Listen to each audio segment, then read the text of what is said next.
The moment the energy of deception and failure builds up to its limit, an underground labyrinth begins to form regardless of location.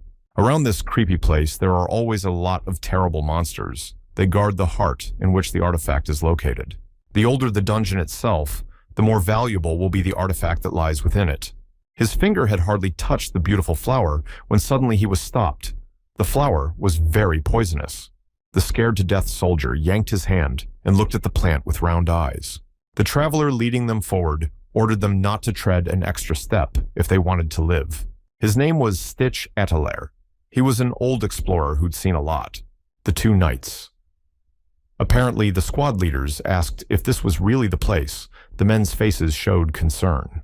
The dungeon in front of them was one of the oldest in the kingdom, and they were to visit every corner of it. The squad leader jumped up on his horse and ordered his deputy Balstock to unpack his baggage and line up the soldiers. The warrior looked at his commander in surprise. He means to say that they have already arrived. Gritting his teeth, the leader muttered that it had taken them a week to get here, and the round trip would take another week. Watching all this, Stitch involuntarily marveled at the coolness of this commander. Since he has so many soldiers, he is probably very influential. Yes, and besides, he had enough money to hire an A-class researcher. However, Stitch had no reason to refuse such a generous reward. His gaze once again fell on the dark dungeon that had a black fog emanating from it. It was no less dangerous than a rank A dungeon. The soldiers were ready and advancing at a brisk march. Stitch, standing aside, simply watched the army with admiration. The commander turned around and shouted to the explorer that they were moving out and it was time to go. The traveler immediately tensed up and applied his pathfinding ability. His body began to emit blue energy from afar. He looked like a firefly. Following that, he applied the beast instinct skill. These skills were beyond human capabilities, but could ease the way. It was by moonlighting as a sort of guide that Stitch made his living. Of course, because others can't see what he sees. The soldiers standing behind hesitated. This explorer didn't seem too trustworthy to them. Despite their doubts, the men moved right behind Stitch into the depths of the strange and dangerous dungeon. The guide walked in front, as he was supposed to do, and with a meaningful thumbs up, he ordered the others to watch their step and watch out for the ceiling. Balstock looked up in surprise, not realizing what could be up there. After a second, it was clear on the ceiling were huge bayonets, ready to snap at any moment and destroy anyone who passed beneath them. When asked in surprise, the boy replied every time he takes a step, he hears a spring creak behind the wall. Apparently the traps have long since rusted. But do not relax, everything here could still be dangerous. Stitch moved forward into the depths of the dungeon. The stunned guards were left standing in their place, not understanding how he was able to hear all this. Like a lizard, he crept deeper and deeper, bypassing all the traps with amazing agility. Another trap was easily disarmed with a light swing of a small dagger. He had no trouble disarming a few more mechanisms, but the next one would be more difficult. Entering the spacious room, Stitch stopped, and a small torchlight illuminated the surroundings. In this place, the dungeon protector should have been. This was the very stage through which the traveler could not break through on his own, needed the help of the troops. Balstock. Somehow, too quickly, was next to them asking if they were in place. The boy even flinched a little in surprise. Before they moved forward, the man ordered the shield bearers to move to vanguard to protect the main force. A second later, the soldiers were already under the powerful defense of the knights. There was only one question as to how they would awaken the dungeon protector. In fact, it was very simple. Throwing a small pebble, Stitch said that just need to give the monster a sign. As soon as the stone hit the concrete floor, a roar was heard from the depths of the dungeon and cold air blew in. The soldiers standing in front flinched slightly. However, they did not move from their seats. Stitch, standing behind everyone, was a little scared. Even though it was not the first time he met with such monsters, it was still scary. Soon, a creature appeared from the depths of the dungeon. First, a huge clawed paw came into view. Following that, a horrible lion-like face emerged from the shadows, huge fangs, burning eyes, and a thick mane. The guards standing in front were horrified at the sight of this monster. It was Tarask, the dungeon keeper. The monster had several stone spikes on its back, which served as a defense. Seeing the easy prey, Tarax let out a loud roar. Balstock ordered everyone to calm down and stop panicking. The front rank should move forward to the attack. The monster opened its mouth and released a jet of powerful flames from there. Luckily, the soldiers' shields were able to protect them from danger, but they still felt an unbearable heat. "We must not let it break through the first line of defense." The commander loudly shouted orders, trying to drown out the roar of the monster. The first row of soldiers applied a wall of shields, blocking everyone else from the raging flames. The crossbowmen in the back row were ordered to aim directly at the monster's mouth where its weak point was. The fire was too strong, and visibility was almost nil to shoot. It was incredibly difficult. The commander himself realized that the monster was much stronger than expected. The flames made it impossible to see anything. Through the rumble, the commander shouted, "Could the boy use any ability to hit this thing?" But Stitch never did. Ballstock asked, "Can a guy just target this thing? Nothing more is needed." Overcoming his fear, the explorer still picked up his crossbow and drew an arrow and aimed straight at the monster. Before something even worse happens, you just have to get to the center.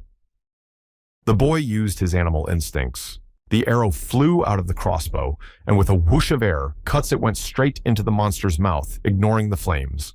Stitch, who had not expected such a success, opened his mouth in surprise and flapped his eyes.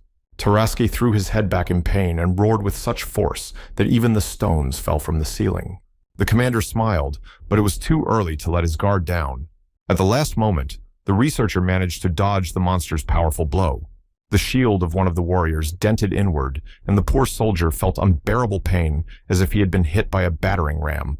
Stitch was trying to get out of the line of attack alone. He couldn't do anything. Despite the hail of arrows raining down directly on the monster, Tarask ignored them and bounced them off of him as if they were toys. None of the crossbow attacks worked. The crossbowmen came to be horrified at their uselessness. The monster continued to smash everything around one after another. Soldiers fell from his powerful blows, and even the shield didn't help. Bellstock shouted for everyone else to use a shield strike to knock the thing down, since it would have a hard time getting up. At this moment, scared to death, Stitch was in the very epicenter of events. Monster already has his paw to one powerful blow to crush him. At the last moment, a soldier came to the rescue and literally knocked the monster down with a powerful blow of his shield. Wasting no time, Bellstock ran up to the monster from the side in a few great leaps and was already swinging his weapon. One swing of the sword, and the monster had already lost an eye and was roaring in incredible pain.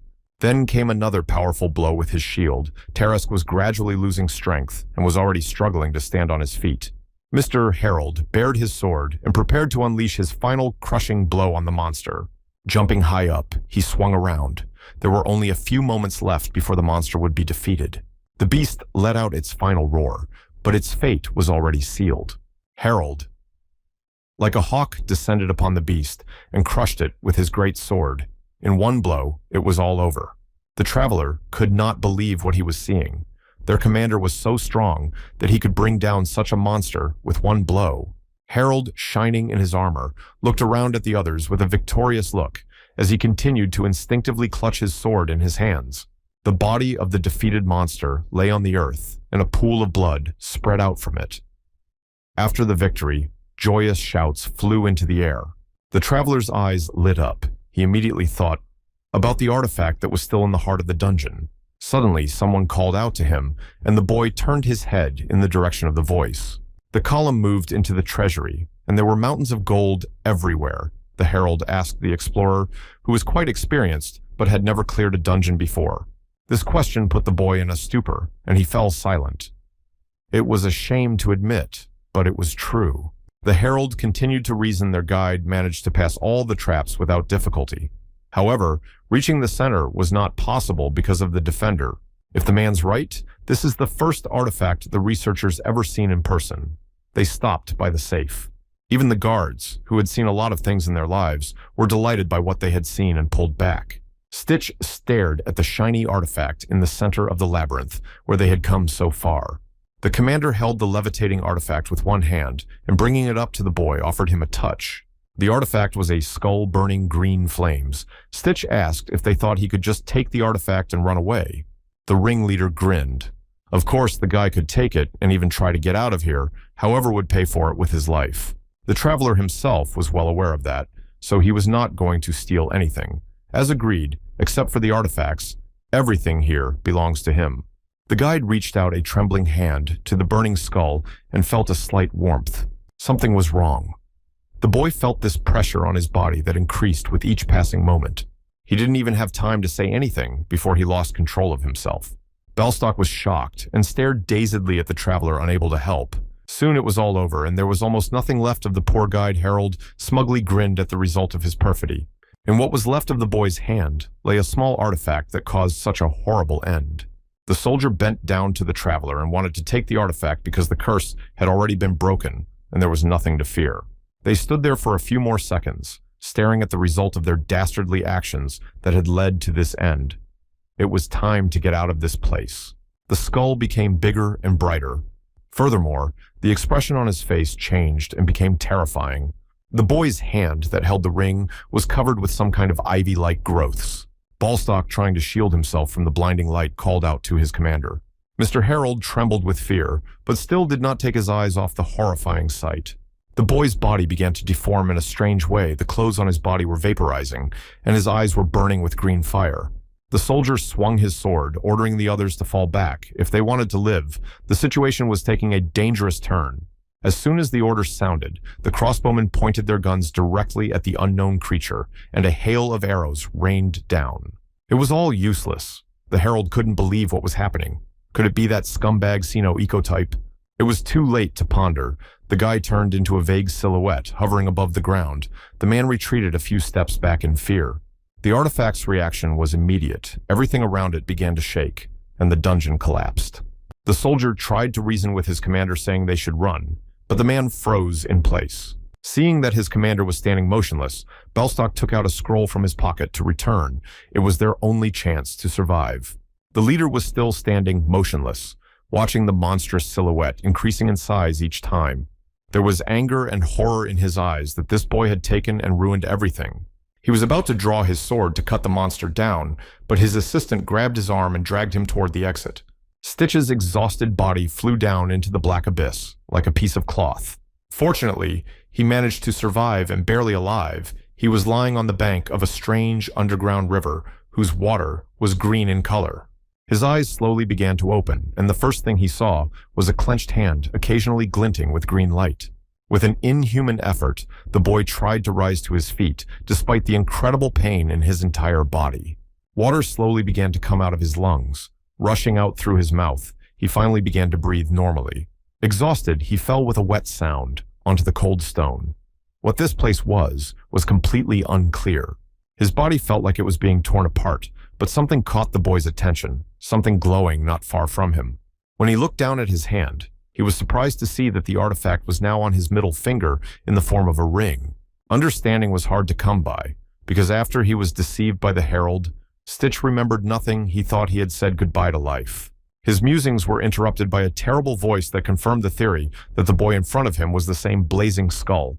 Their gazes crossed, and a pack of goosebumps of fear ran down the traveler's body. Now the herald and his squad were in relative safety upstairs. He still couldn't believe that they had managed to escape from this hell. Sitting on the ground, the warrior cursed all living things, while the aide sitting next to him tried to calm his lord down. All his attempts were in vain. The man was furious at his failure, and so trivial. There was real rage glittering in his eyes, and why Belstock had only used the scroll of return. Belstock looked at his hand in horror and clenched it into a fist. It was bad enough that there was no other way out. But no matter how much he tried to look at the gentleman's face, one could tell that he would not calm down so easily. From impotent anger, the commander hit his aide with his fist right in the chest, taking his anger out on him. The man inconsolably covered his face with his hands and thought that his brothers must have already found out that he had led the soldiers. The memory again brought back fragments of when they had begun to transform before their eyes into a monster. It was the first time the experienced soldier himself had encountered something like this. Perhaps it was an independent artifact. The Lord grumbled all conclusions were wrong. It was a symbiotic-type artifact. Quite expectedly, his aide had never heard of such a thing. Goosebumps ran down his back at the mere mention of it. Harold explained, usually artifacts are divided into two types, the most common of which is independent. Most of all, there are artifacts of this type that obey the will of their owner. Harold added that the exceptional type is the symbiotic type that can revitalize hosts. It finally came to Belstock that the resurrection they had seen was the result of such an artifact. It was hard to believe that amidst the collapsing dungeon, this kid could survive even with such a powerful thing. Harold sighed heavily and wished that the petty thief who had stolen the artifact would disappear forever, but for now, he needed to return to the capital. Lastly, he gave orders in every town they passed through to put up wanted notices about Stitch Atheler. At the same time, the guy was lying on the ground trying to figure out what kind of place he had gotten into. As soon as he tried to use his animal instinct, a bolt of lightning struck his body. It turns out that the artifact could fight back, and more than that, it had consciousness. The skull reappeared in the light and still looked just as menacing. Listening to all this nonsense, Stitch could not believe his ears. Skull grinned. He was just saying that he had lost some of his energy because of that inept brat. Stitch didn't pay attention to the demon's story. He was wondering why he was hearing the voice in his head. Skull barked out that his name was actually Memento Mortem, and at that phrase, his voice became even more menacing. A little. Coming to his senses, the traveler tried to get to his feet. Means the demon says that is this artifact, and besides, there are no more of these. Despite the strangeness of the situation, the guy was glad they could communicate with each other. Grabbing onto the crack, he tried to climb up to get out of this place, while asking what other abilities the artifact had. At first, he even managed it, all the while the boy was pondering how much he could get for this marvelous artifact. But his ascent didn't last long. At some point, the poor thing couldn't hold on and flew straight down with a thud and fell to the ground. After the skull said that for him, you can get at least 40 abilities, Stitch did not believe. After all, a person cannot have more than 10. But with an artifact like this, he had a lot more control, and that was good. Rising to the ground, he wondered if he could get any more abilities. Skull answered yes, but he was short on mana at the moment. They chatted until the guy had climbed the mountain after all, and what mana he still couldn't understand. Memento shrieked, as if remembering something by the way the boy only had 12 hours left. Exactly how much time until the end of his time? As soon as Stitch heard the news, everything inside him turned upside down. The realization came too late, as long as the artifact lives, and the guy will stay alive, and vice versa. Did the boy think he would come back to life for nothing? The demon continued to smile, and green fire erupted from his mouth. The realization hammered on his head, and Stitch realized the deplorability of his situation. And where did he get his strength from? But by some miracle, he broke out of the cave in a split second, and was already running down the forest path. The demon chuckled softly. He was not a mere mortal. Life was of little interest to him, and he slept peacefully until the boy came and awakened him. But still, if it was already difficult for him to survive, the demon would share its power with him, and the energy around the boy's hand began to coil again. However, let Stitch learn that he awakened the demon does not mean that he became its master, and clinging to life here, it is he and not the demon. Already unable to bear it, asked since recovering his Manu. All you need to do is use devour curses against weak monsters or cursed tools. He wasn't entirely sure about the cursed tools, but the monsters were easy to find.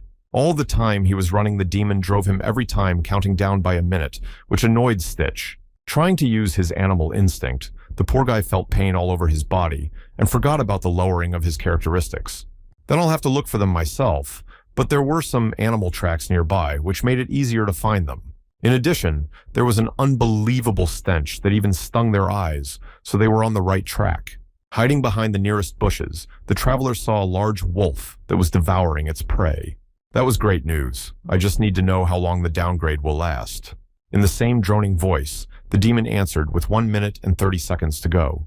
It's from lack of mana, but there's still time. The boy hid in the bushes and got ready to throw. It's a good thing there was only one wolf. If there were several, it would have been more difficult, and he could handle this one. Even though he hadn't recovered yet, Stitch was eager to fight. Perhaps the demon had some attacking skills. Luckily, there was one air bullet. It's a basic ability that all mages use, but it could be fired once. If that's the case, you should aim for the heart, or lung, or other vital organs. This was the only way they could destroy the monster and recover some mana. Stitch put his hand out in front and ordered "Don't shoot" until he told him to. The demon didn't really seem to want to listen to him, and without waiting for a command, he immediately fired. The recoil was so strong that the traveler barely had time to stay on his feet in order for them to fly far away into the bushes. The skill immediately destroyed the monster in one go, making the boy's eyes water. After that, I couldn't believe that it was just basic magic, but it couldn't be that powerful. He was a little scared of his own power, and even more so of the fact that he wasn't in full control of it. The demon grumbled unhappily. He was not just a toy, but an artifact with consciousness. Better let Stitch finally take his prey. Deciding not to argue for the time being, the still frightened Stitch moved forward. With great caution, he looked at the destroyed monster that was still causing his entire body to tremble. Reaching forward, he allowed the demon to devour the curse and finally recover. The royal castle was really stunning. It possessed a large courtyard with a swimming pool in the center. King Botarus had 3 offspring claiming his throne. The first son's name was Reptores, who was apparently the oldest. The other was called Alfred, who had a high intellect and the same cunning. And third directly to the Herald, who became famous as a warrior and warlord. Since Reptores is the eldest son, he is the first claimant to the throne, so the middle and youngest try to prove their superiority. The Herald was inconsolable. He had failed to obtain the artifact, and now everyone would look at him with contempt, since he had failed the only opportunity. He and his assistant were approaching the royal castle with only one thought of the soothsayer in his mind. Most likely the heir was talking about Prince Alfred's henchman named Conrad. This bastard is notoriously cunning and slippery as a worm, impossible to keep track of. The Lord blamed himself for putting too much trust in the Alliance's testimony, though in fairness, the curse did lie on this artifact. It was still unknown whether or not the Alliance was specifically asking for details from them, but there was nothing the prince could do about it. Balstock, who tried to reassure his master, assured him that the Lord would surely overcome everything. They were heading down the wide road, straight to their clan's fortress. The prince could not get used to what was happening, but he thanked his assistant. At this time, absorbed mana to restore his artifact and hoped it would be enough. Skull grudgingly gritted his teeth and said that for now, that would be enough for taking the life of this monster's mana had only recovered 15%. The adventurer thought these people must be looking for him. After all, he had taken the artifact with him. He was more concerned with where to settle down now. In a small town was boiling life on the cozy streets, founded people scattered on their business. At the entrance to the settlement stood 2 guards watching the surroundings closely. It was almost impossible to pass. Hiding behind a nearby tree, Stitch pondered how he could get in if the entrance was guarded. Luckily, his gaze spotted a small flower in the thick grass. It was catgrass. It had to work. First, we had to get fire, which was easy enough. And if you mix it with Flemon's powder, it makes a great sleeping pill. Although it only works on humans, it's enough for now. Besides, it's already finished. The guards didn't immediately notice what was wrong, and when they did, it was too late. As soon as the smoke hit my nose, my consciousness immediately began to cloud. It only took a few seconds for the guards to fall into a deep sleep. The demon, who was flying nearby, marveled at the boy's ingenuity. Stitch was proud to say during this time he had already traveled to many places and had become an experienced explorer. However, his boast was interrupted by something as his gaze fell on something suspicious. And there was nothing to worry about. There was a placard with his face on it saying that a thief was wanted, for whom the reward was 400 crowns. Memento chuckled softly, and soon changed to laughter, at which time the boy crumpled the poster with fury. Let them now walk and look back. Who knows how much they have already managed to hang in the soul? Appeared anxiety here, and the fool understands that in this village, normal life is not seen. On the other hand, there's nothing to worry about as long as he's got that ring on his finger. He crumpled the paper again, and the demon, noticing his mood, asked him if he wanted revenge. Throwing the paper into the nearest river, replied, except a total spitfire wouldn't want revenge, but that the demon laughed loudly. This encouraged Memento, and he even offered his help, because as long as he was on the guy's finger, he was invulnerable, but he didn't trust him. Skull again stretched in a predatory smile, and said that his powers and abilities depend on the amount of absorbed mana. Let Stitch think, what is the point? The more it absorbs, the stronger it becomes, and if you can absorb something big, you can become many times stronger. Not really believing this absurdity, the boy asked his companion if he could absorb other artifacts or not. The demonic creature laughed and said that he could pass his power to the boy, and that's the phrase that sent shivers down my spine. If Stitch helps him get his hands on the artifacts, he'll gain unprecedented power. Eyes lit up. It was a chance to get his revenge, execute his plan, and Demon gets the power, and everyone gets a win-win. The images of that arrogant herald freak immediately began to appear in his head, and in principle, one blow would be enough for him in such a case. Still not fully believing their happiness, the guy clarified all of the above. He wanted to know for sure. In a sweet voice, the demon continued to assure the boy that it was all true. He would let him feel what it was like to smash his opponents into the walls. The spacious tavern was filled with soft, dim lights. There were many people drinking and having fun. One of the visitors leaned on the counter and called Dalton the tavern owner, asking where he could buy good leather at a decent price around here. In front of him appeared a huge man with a lush black beard, coughing. He said that, for such a question, you need to go to the black market. The visitor sipped irritably from his mug, saying that these bastards demanded at least 500 crowns, to which Dalton offered him a good researcher. His broad hand reached for the wanted ad, and the man raised an eyebrow in surprise. The visitor replied that he could hang himself if he wanted. The tavern owner took a closer look at the boy on the poster, as if he knew him. Stitch looked at him with a vacant stare, wondering what he'd done again. A hand reached forward for a sign with a permission slip that allowed passage inside, and without it, the visitor risked losing some of their belongings. At the entrance again, there were guards who did not let anyone through without a sign. And at Stick, there was no such sign, but in such places, there is always a secret passage. Hiding behind a tree, the boy thought that good goods always come in, only through the black market demon didn't understand, and what he forgot in this village. Not paying attention to the demon and moving behind the wall, the guy said that climbing the dungeon without scrolls is like taking your own life. Obviously, Stitch was talking about the return scroll, and it's convenient that the black market is full of offers. A smile immediately spread on her face, and her eyes lit up with happiness. After a few seconds, the secret passage was found, but the skill of the explorer was still evident. After knocking a few times, Stitch called out the password, "Goblins eat freshwater base." There was silence for a couple of seconds, and then a disgruntled voice was heard from the aisle. Scrunching up his face with a smile at Stitch apologized. He hasn't looked in these parts for a long time, so he doesn't know much. Recognizing the voice of his old acquaintance, Dalton literally rose from the ground and immediately enclosed the poor boy in his arms, almost breaking his bones.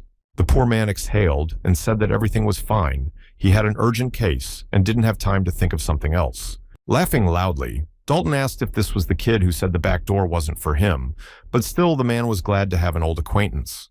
Hospitable host invited the dear guest to his tavern, which was already full of people, and even offered him a drink for the meeting that Stitch refused. Dalton, who had already seen the announcement, asked why he had stolen something. Rumors spread pretty quickly, and Stick dumped his loot on the table. So he's got energy-boosting claws and the high-end leather he got from the Great Wolf. Let them raid before they're dismantled. Having sat down on the nearest bench and sighed heavily, Stick asked, "How much are the scrolls of return here?" To which Dalton named the price of 600 crowns. At the boy's request for a loan, the man laughed and shook his head negatively, and it was useless to ask. The traveler's face turned stony.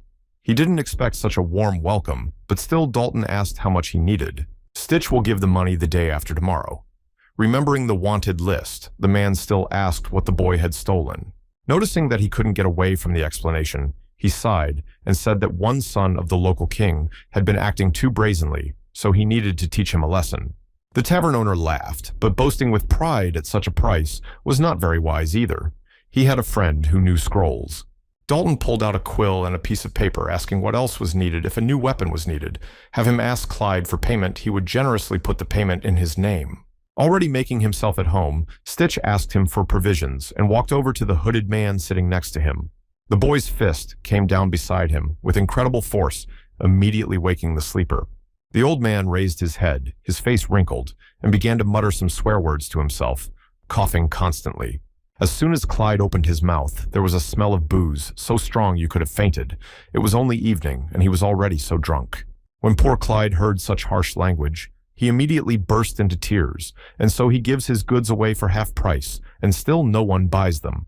He already considered himself a loser on the table, lay a lot of goods, but the poor guy never managed to sell a single one. With a meaningful thumbs up, Styx said he felt like making a favorable offer. So what weapons are here but only the finest? The boy looked around at the assortment of goods. Clyde's eyes widened in disbelief, and he even started to stutter. But don't let it fool you that the boy doesn't have much money, but still, let him sell him a cheaper one, and let him test it, and tell him how the product feels. The boy's choice fell on a small gun. He began to aim and try on. He would like some legendary weapon for less he would not settle for. Clyde instantly sobered up and was already smiling with a full mouth. You have to choose a weapon that will fit in your hand. The seller immediately offered him a large hammer, which caused the boy's genuine delight. Memento suddenly appeared, warned that the dungeons are mostly narrow passages. Such bulky weapons would simply be useless. At first, the boy agreed, but immediately looked at his companion fearfully, at how he was even here he will be seen, but the demon assured that only Stitch could see him. This dwarf definitely has no magical power, but the equipment is another conversation demon and presagimia. Weapons that turned out to be very interesting.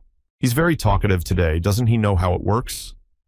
Memento grudgingly pointed out that he's an artifact and sees things differently. Squinting his eyes, he noticed that if something was to be taken, it would be the sword on the far right. Soon the companions were at the entrance to another dungeon tantalizingly unknown. Stitch has already tested the strength of the monsters here, which turned out to be unusually strong. Dozens of burning eyes stared at the boy from another failure. Without wasting a second, he pointed his artifact towards the monsters, ordering it to incinerate all living things. The demon didn't think for long and released a huge jet of powerful energy forward, eating the curse. Memento could feel his power growing for him. It was like an easy walk. Stitch wasn't faintly surprised to learn that the demon was using the excess energy to grow. In this case, a good solution would be to mine lapis lazuli, and they were in just the right place. Without wasting a second, the traveler began to chisel the nearest lapis lazuli crystals with his pickaxe, and a clatter began to echo throughout the cave. One thing was unclear: why there were traps at every turn, but on the other hand, it was a good thing that they could be used for spare parts. The boy was distracted from looking at the next mechanism by a strange sound coming from somewhere on the side of the cave. Shifting his gaze toward the dark tunnel, it was clear that the sounds were indeed coming from there. Pointing his artifact right there, Stitch asked for a little light, because he couldn't see anything. What was there gave me goosebumps instantly. A huge monster was approaching from the darkness.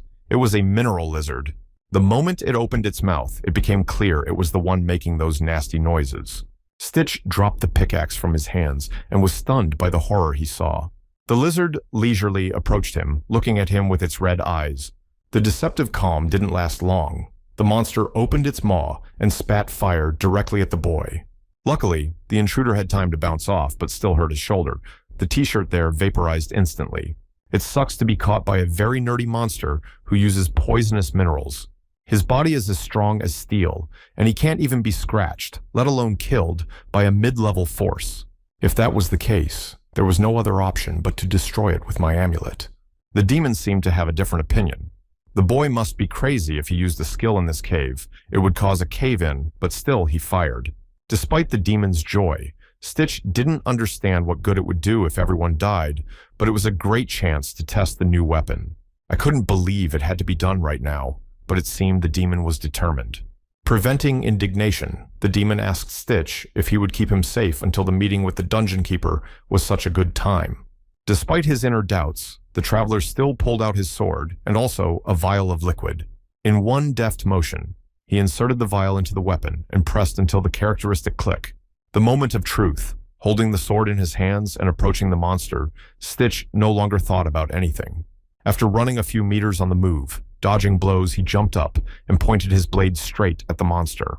A crunch was heard as the tip entered the crystal, but failed to penetrate it. The stoic did not intend to give up, but used his sword in an attempt to break the monster's tough shell. After a moment and a lot of effort, the carapace gave way with a crunch, opening up access to the monster's weak spot. Now it was time to retreat. Jumping off the body of the huge lizard, the guy landed a few meters away from it. Rubbing his numb hand, Stitch turned around, still not fully realizing that victory was his. He didn't manage to chop the lizard, but only stuck a sword into it, which was quite a shame.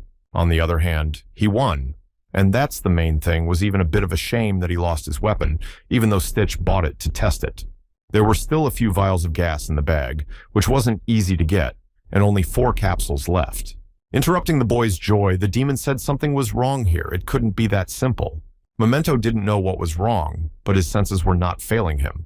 With a weary look, Stitch looked at him, saying that sometimes it was very difficult to understand a demon. It was too early to relax anyway. Too short a fight could also be a trap, and as it turned out, a creature's voice came from somewhere. Another lizard of the same kind was approaching them with great speed. At this point, Stitch was very glad that he hadn't spent all the capsules in a place like this. You have to save money. The monster moved smoothly, and at the same time, fast, the paw with huge claws was already approaching its victim. Instinctively, the guy dodged, but still felt the imminent danger flying a few centimeters from his body. Although it was a good moment to attack, the monster was much faster and blocked the incoming blow. The monster's strength was astonishing. To be able to stand on one's feet after such a blow was a great achievement. Gritting his teeth, Stitch looked before him with a fierce look. Now the monster's power was beginning to worry him. The tail alone was starting to get on my nerves. Though compared to the Tarrasque encountered earlier, it's just a small, defenseless lizard. As he prepared for another throw, the Stitch gathered all his strength and gripped the hilt of his sword even tighter. The lizard blocked all the blows, with enviable persistence, keeping his opponent at a distance. The monster's skin was much harder than the previous one, and it was much harder to break through. After flying off a dozen meters, the poor guy flopped on his back, and he immediately caught his breath. The demon continued to snicker at him. It was already clear that this enemy was much stronger than the previous one, but even such a creature must have weaknesses. The boy did not have time to finish his thoughts, as a huge clawed paw was already approaching his face. There was nothing he could do in such a situation, and the beast grasped his face with incredible strength. Despite Demon's mutterings, Stitch said that everything was going according to plan, and there was nothing to worry about. While the creature held the boy's face, he was preparing for his strike. If you mix Flemon's powder and fireflies, you get something interesting. The right thing to do is to attack the weaknesses of the time, left less and less time to act quickly. As soon as the reagents came into contact with each other, there was a bright flash of light. The lizard didn't even immediately realize what was happening. The blinded monster opened its mouth and thus exposed itself to the sword's tip. Despite the warning, the boy jumped up to the monster and aimed his full power right into its jaws. He didn't hear the demon's voice yelling for him to stop, and at the same second, there was an explosion. Luckily, he managed to stay alive, and all thanks to the power of the talisman that brought the boy back to life. The demon continued to rage and shout, but Stitch didn't listen to him. His head just splintered as if it had been hit with a hammer. Unable to understand what had happened, the lucky man whirled his head in different directions. Turns out the monster's magic had begun to control the kid's body, though it was a vague explanation. Where the monster stood, there was only scorched earth. Still, the demon and himself didn't realize how it happened. Stitch asked him what to be wary of the next monsters exploding. Skull grinned, not wanting to admit it, but denying the fact. The demon smiled, noticing the fear on his ward's face. However, Stitch did not even think of panicking, yet he would not be intimidated by such nonsense. With his hand on the ground, he activated the pathfinding ability, and dozens of glowing lines immediately began to diverge from his hand. Even though he had applied animal instinct, I had no hint of nearby monsters. After a few meters, he saw something strange, a pile of bones covered in crystals. I couldn't quite believe it was Monster Stitch, raised an eyebrow in surprise. Memento grinned in annoyance and confirmed that it was in fact a monster. They might as well look like this. The strange thing was that this thing didn't react even if you approached it. Perhaps it just lay there long enough and froze. Noticing the boy's interest, the demon strictly forbade him from approaching these creatures, or they might detonate, and then it would be even worse. It was a sensible idea, and Stitch turned his back on the monster, but something caught his eye. As soon as he turned his eyes back to his field of vision, something strange came into his field of vision. The entire skeleton, or rather the crystals surrounding it, began to glow, and this light did not bode well. Not even a second after the deafening explosion, the blast wave threw the boy's puny body several dozen meters away. Thank God he survived, but he was badly shaken. Strange was that, even without touching the monster, here detonated very little.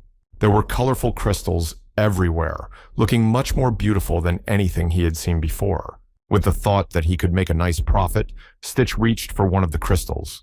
But as soon as he touched it, an electric wave passed through his body, weak but still palpable. It looked strange to say the least, but the demon finally realized what had been bugging him. Covering his nose with his hand, Memento said that the entire dungeon was filled with magical power, and the deeper they went, the stronger it became.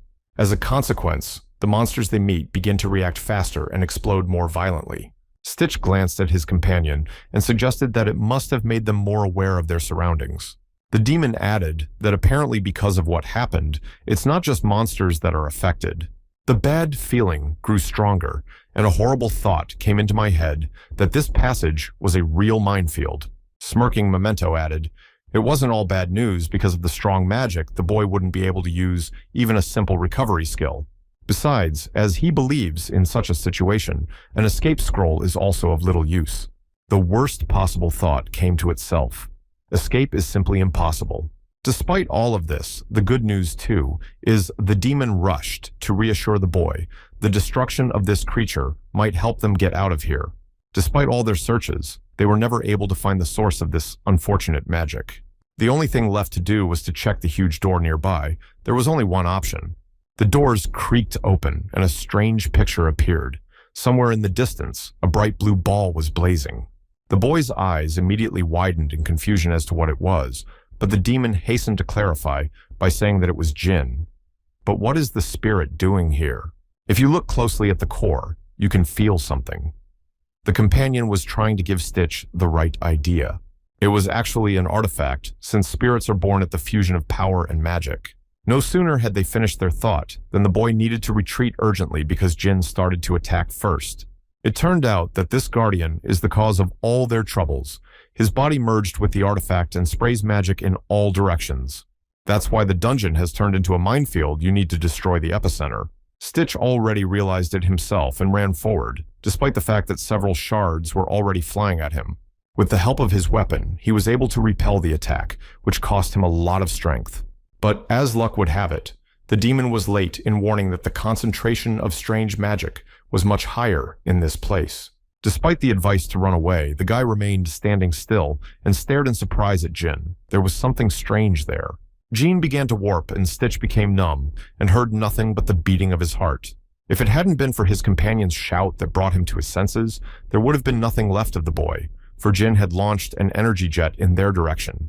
Bouncing aside and prepared, despite his fatigue, Stitch approached the genie. Even a body made entirely of stone must have weaknesses. The explorer decided to take advantage of this and swung his sword. He managed to strike and even chipped off a small pebble that flew off to the side. To his great surprise, the stone came back and hit the unfortunate man right in the jaw with tremendous force. So much so that his mind even went blank. The stone flew on its own and circled around the fallen boy. Sitting on the ground and recovering a bit, Stitch was thinking about how he could do some damage to him, not to mention a full attack. The answer came to itself: you have to aim for the middle where the artifact is. Then there was no other option left. He aimed his artifact straight into the middle, straining every muscle. Naturally, it wasn't all that simple preventing the attack. Jin released his powerful jet of energy. At the last moment, the hero still managed to bounce to the side, leaving the line of attack, but it was still dangerous. The demon in the ring was a little frightened himself and shouted for him to get out of here. Stitch gathered all his strength and still bounced away, but still felt this powerful blast wave. With a horrified look upward, one could see that the huge stone was about to collapse. There was no time to think. He had to save his life and jumped aside to avoid being crushed. His attacks were useless, but he kept trying, and Stitch swung his sword again in an attempt to do some damage. There was a powerful blow, and shards of stone flew in different directions. The blade was stuck in the hard rock, and there was no way to get it out of there. Still holding on to the hilt of his sword, Stitch realized what a fucked up situation he was in. His body felt a powerful blow, and the boy flew away for several dozen meters, hurting his back. As he tried to collect his head, he couldn't figure out why this monolith hadn't collapsed yet. The snickering demon reminded him that he already seemed to be saying that magic skills couldn't be used against this thing. It was too late to ponder anyway. Several charged rocks were flying at them, and about ready to flatten every last one of them. By closing his weapon in time, the traveler was still able to delay his demise, but for how long it would last. Jin was now definitely intent on destroying every living thing here and was launching attacks with enviable frequency. Finger asked the boy if he was alive there, to which he replied that it didn't feel as if he was hitting solid ice. The boy was plunged into reflection, but a huge stone block was already flying at him, as his partner insistently told him. He rushed straight towards the monster with all his might, but there was no choice but to use Clyde's weapon. The sword had already been tattered, but it was still relatively intact, and it was necessary to hit one place, even if it was small, but there was a chance of victory. After touching, Stitch felt an incredible recoil and could not stand on his feet. For such he was certainly not ready. If he uses the capsule now, he'll only have one. If he misses, he's finished. Suddenly something changed. The Stitch raised his head and looked at Jin, for something was clearly going on. He was pulled out of his musings by the same voice of the demon, ordering him to dodge rather than just stand. This time, he didn't have time to react, and a huge boulder flew into him, and he felt as if he had been hit by a train. Lucky for him, the guy was still alive, but badly bruised and numb. The demonic artifact didn't miss an opportunity to tease the boy. Of course, this is going to be off topic, but his body is starting to show a reaction, and it's changing with every second. In an exhausted voice, an exhausted Stitch asked how much time would be left until his body was completely changed. With some sympathy in his voice, the demon replied that it was basically about 3 minutes, but looking at his condition, it might be less. His eyes immediately lit up, and that should be enough. The boy's body was awakened with unprecedented strength. Even in this state, he was ready to fight. From the last of his strength, he rose to his feet, still holding onto the hilt of his nearly broken sword. In a situation like this, 1 or 2 minutes would be enough. The goal was clear. As he sprinted, he pushed off and flew straight into the middle. Putting his hand with the ring forward, he applied an air bullet. Due to his lack of strength, even such a skill threw him far backward. But everything went according to plan while the artifact was trying so hard to protect the core. Then it slowed down, leaving upwards unprotected where Stitch aimed his blade. The sword went in almost all the way, and there was a tremendous explosion that shook everything around him. For some reason, the boy did not move. He still sat holding the hilt of his weapon, and did not even pay attention to the demon's screams. Something was wrong. He couldn't get the weapon out of the stone. It couldn't have happened. He'd worked so hard. Would it all be for nothing? His eyes were filled with fear for his own life. The idea came with itself in his hands immediately. A lapis lazuli stone was their salvation. Ignoring his ally's squeal, Stitch swung the stone with the intention of driving it straight into the monster's heart. It all worked out, but the explosion threw him back many meters, so he just had to hope he didn't break anything. With the last of his strength, he opened his eyes to see that this crystal had finally cracked, which meant it wasn't all for nothing. The arm stretched out on its own. The devouring curses were beginning to take effect. It was time to call it a day. In the end, everything was done and the monster was consumed. One could consider their luck to be good. Eventually, getting out of the dungeon, the first thing that wanted to do was to fall to the ground, which Stitch did. Stretching his arms forward, he stretched sweetly. Celebrating inwardly his victory, recovery returned to him and immediately healed his wounds. Hands and feet also seemed to be in place. Clothes, after a fight, always looked like this condition check. He decided to leave for the morning. The skills of beast instincts and curse devouring had surprisingly increased, but he couldn't help but be happy, although he hadn't even hoped to pump up the beast instinct. The ring continued to glow by the way the demon should have come out by now, but for some reason it fell silent. Suddenly, another green-colored sign appeared. Stitch was frightened and shrieked in surprise. It seems to be a demon. To the great surprise became available a few more skills. That's just not clear why so many. When Stitch returned to the tavern to find that the sword was broken, Clyde was inconsolable. He promised to repair it and even strengthen it. Sighing in relief, Stitch was glad if the master himself had nothing to worry about. Then pointing his hand at the items, he added that they were loot from the monsters he had managed to destroy in the dungeon. There was also an advance payment, and next to it was a bag full of gold coins, glistening in the light of the lamps, and there were about 3,000 crowns. With so much gold, Clyde's eyes bulged so much that they barely stayed in place. The man couldn't even say anything. Without further explanation, Stitch waved his hand and went about his business, wishing the master a good job. Night had already fallen on the city when the boy came to the tavern of his old friend Dalton, and the light was burning in the windows as always. Standing behind the counter, the owner of the establishment happily greeted the old acquaintance with his usual broad smile on his face. Scratching the back of his head, the visitor sighed and asked snidely if Dalton himself had recently scolded him about the dungeon, or if he had simply enjoyed the loot. After a short conversation, Stitch waved his hand and went upstairs to rest, followed by Dalton, who said that if he needed anything, he could contact him at once. The bartender wondered for a long time. He really didn't think this guy could take down a dungeon by himself. Stitch slipped into his room and immediately collapsed on the soft bed, which seemed to him the most comfortable place on earth. As soon as he got his thoughts in order, he immediately began to wake his companion with enviable persistence. It was evident from everything that Memento was very much irritated. He said himself that his head felt as if it were in prostration. I asked him until he activates his new abilities. He can't find out anything. The demon squinted his eyes and nodded his head at the whole thing. When the two of them met, the demon rebooted, leaving many abilities sealed. The already tired guy said if the demon can't say anything new, then don't repeat yourself. Memento seemed annoyed he wouldn't be able to explain in words, but it felt like he was remembering something long forgotten. But now, the main thing is to rest a little, because too much energy has been spent, and the night is long gone. It only took a few minutes for Stitch to fall into a sound sleep, but something was wrong. He didn't get a good night's sleep a minute later, when he was awakened by a loud knock on the door and the bartender's concerned voice.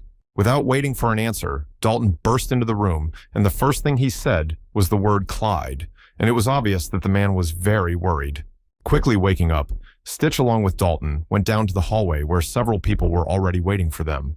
He opened his eyes even wider, and the sleep was instantly gone. The fact was that Clyde, recently alive and well, now looked like he'd been in a personal fight and lost. There were already a lot of people around, but no one could explain what had happened. One of the visitors found him lying in the alley. The owner of the establishment quickly uncorked a vial of red life-giving potion and brought it up to the victim's face. Dalton simply poured the contents right on the poor man's face, despite Stitch's indignation. Despite all this, after applying the potion, the old man's face took on a healthy appearance. Surprisingly good product. Stick asked how much such a thing costs. The potion wasn't cheap, but when else would it be used if not for this kind of thing? And by the way, Clyde was starting to come around. The poor guy clutched his head, not realizing where he was or what had even happened to him. His mind was all jumbled up, but the old man clearly remembered that it was all connected with Derek Feggery, one of the attackers Clyde had seen among his six. For a second, there was silence between everyone, no one realizing who this guy was. Only Dalton, mousing his forehead, said it was one jerk who had a nasty temper.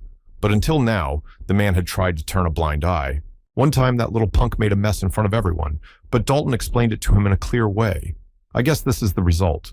With trembling hands, she held the bottle. He said that besides, they took all the money and believed something to say.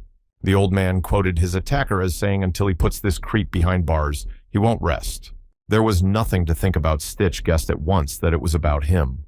The old man warned his comrade to be careful here, but the guy ignored him, saying he would deal with it himself. Walking out of the tavern, the enraged seeker asked Dalton to send someone to Clyde's workshop just in case, and he'd take care of something in the meantime.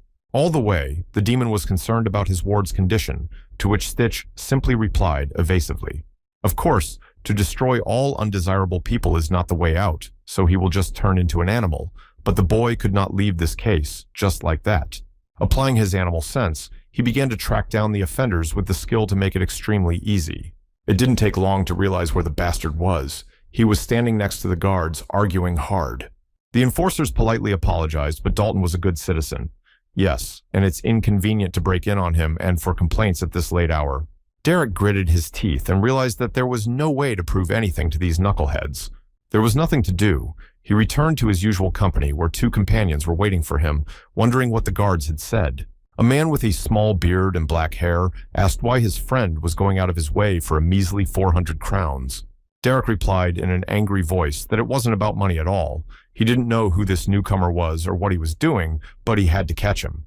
Grinning, his comrade agreed, and suddenly felt someone's presence behind him. Stitch stood right behind them, drilling them with a fierce stare.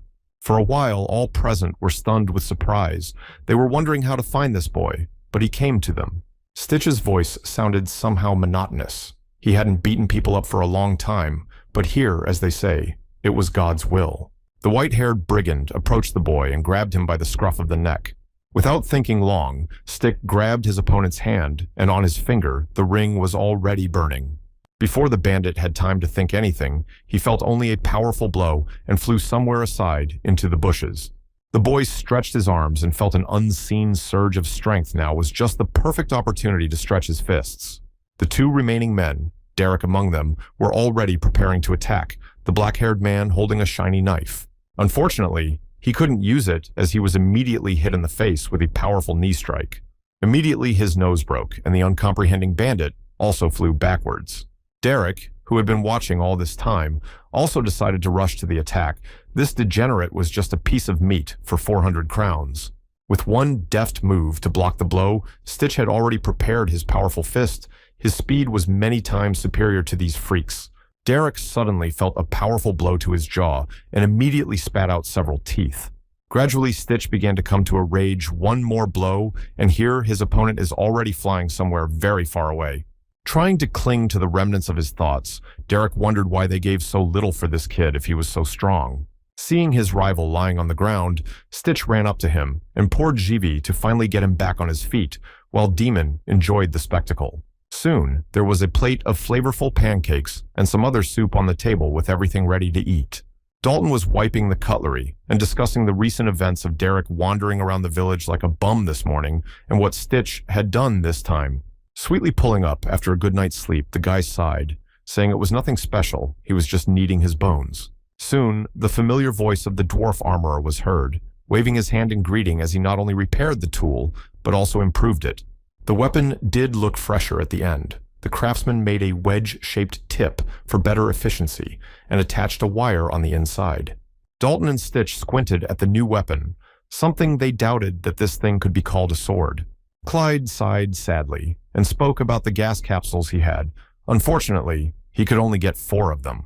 Since the guy said he was going to the dungeon, Dalton decided to give him a list of ingredients. If he showed it to an expert, he could give him some good advice.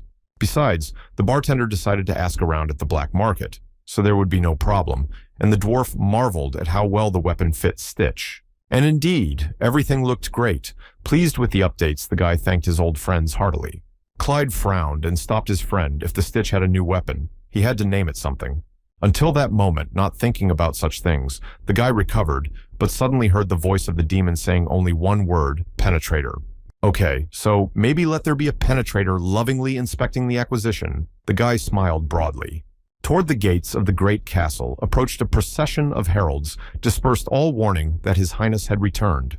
In the Kingdom of Venice, there was excitement in Brandon Castle. The young prince had returned, and everyone welcomed him. Harold sat in his seat and stared pensively in front of him. Apparently something was troubling him. A knock on the door was heard, and raising a weary look, the man allowed entrance. Alfred walked leisurely into the room, looking as haughty as ever. He got straight to the point and asked if he had made any progress. Harold lowered his gaze and said with a little hesitation that it was all quite good. Immediately noticing the hesitation, Alfred interrupted him to say that he didn't really think so. If you look at it from the outside, it's an unauthorized withdrawal from the Northern Front, and the withdrawal of one company. He was twiddling his thumbs, of which there were 3, and apparently it wasn't over yet. The most interesting thing about the artifact, as soon as it was mentioned, the herald darkened even more. Alfred said, without waiting for an answer, that during the audience, let his brother say nothing. He would arrange everything himself. Throwing an obscure bundle on the table, Alfred added, let Harold take it when he entered the royal hall. Soon, the audience began, and the herald was summoned to the royal hall. A man walked with a firm gait. Finding himself in front of the throne as befitted, he got down on one knee and gave a solemn salute. King Kintreus sat on his throne surrounded by his loyal servants. He had heard that the scion had been quite busy lately. As expected, Alfred took the floor and said that as soon as his brother heard the elf rebellion, he immediately rushed to help. Standing nearby, the first prince's assistant, Indril looked in the direction of the man with interest. Even she was hearing about such a thing. For the first time, it sounded strange. With complete certainty, Alfred stated it was only a matter of efficiency. His servant Conrad has an orb of divination. It was with the help of this item that they were able to locate the hotbed of rebellion and promptly suppress it. Had it not been for the herald's instant reaction, things would have turned out differently at that moment. The youngest son bowed and stood before the king.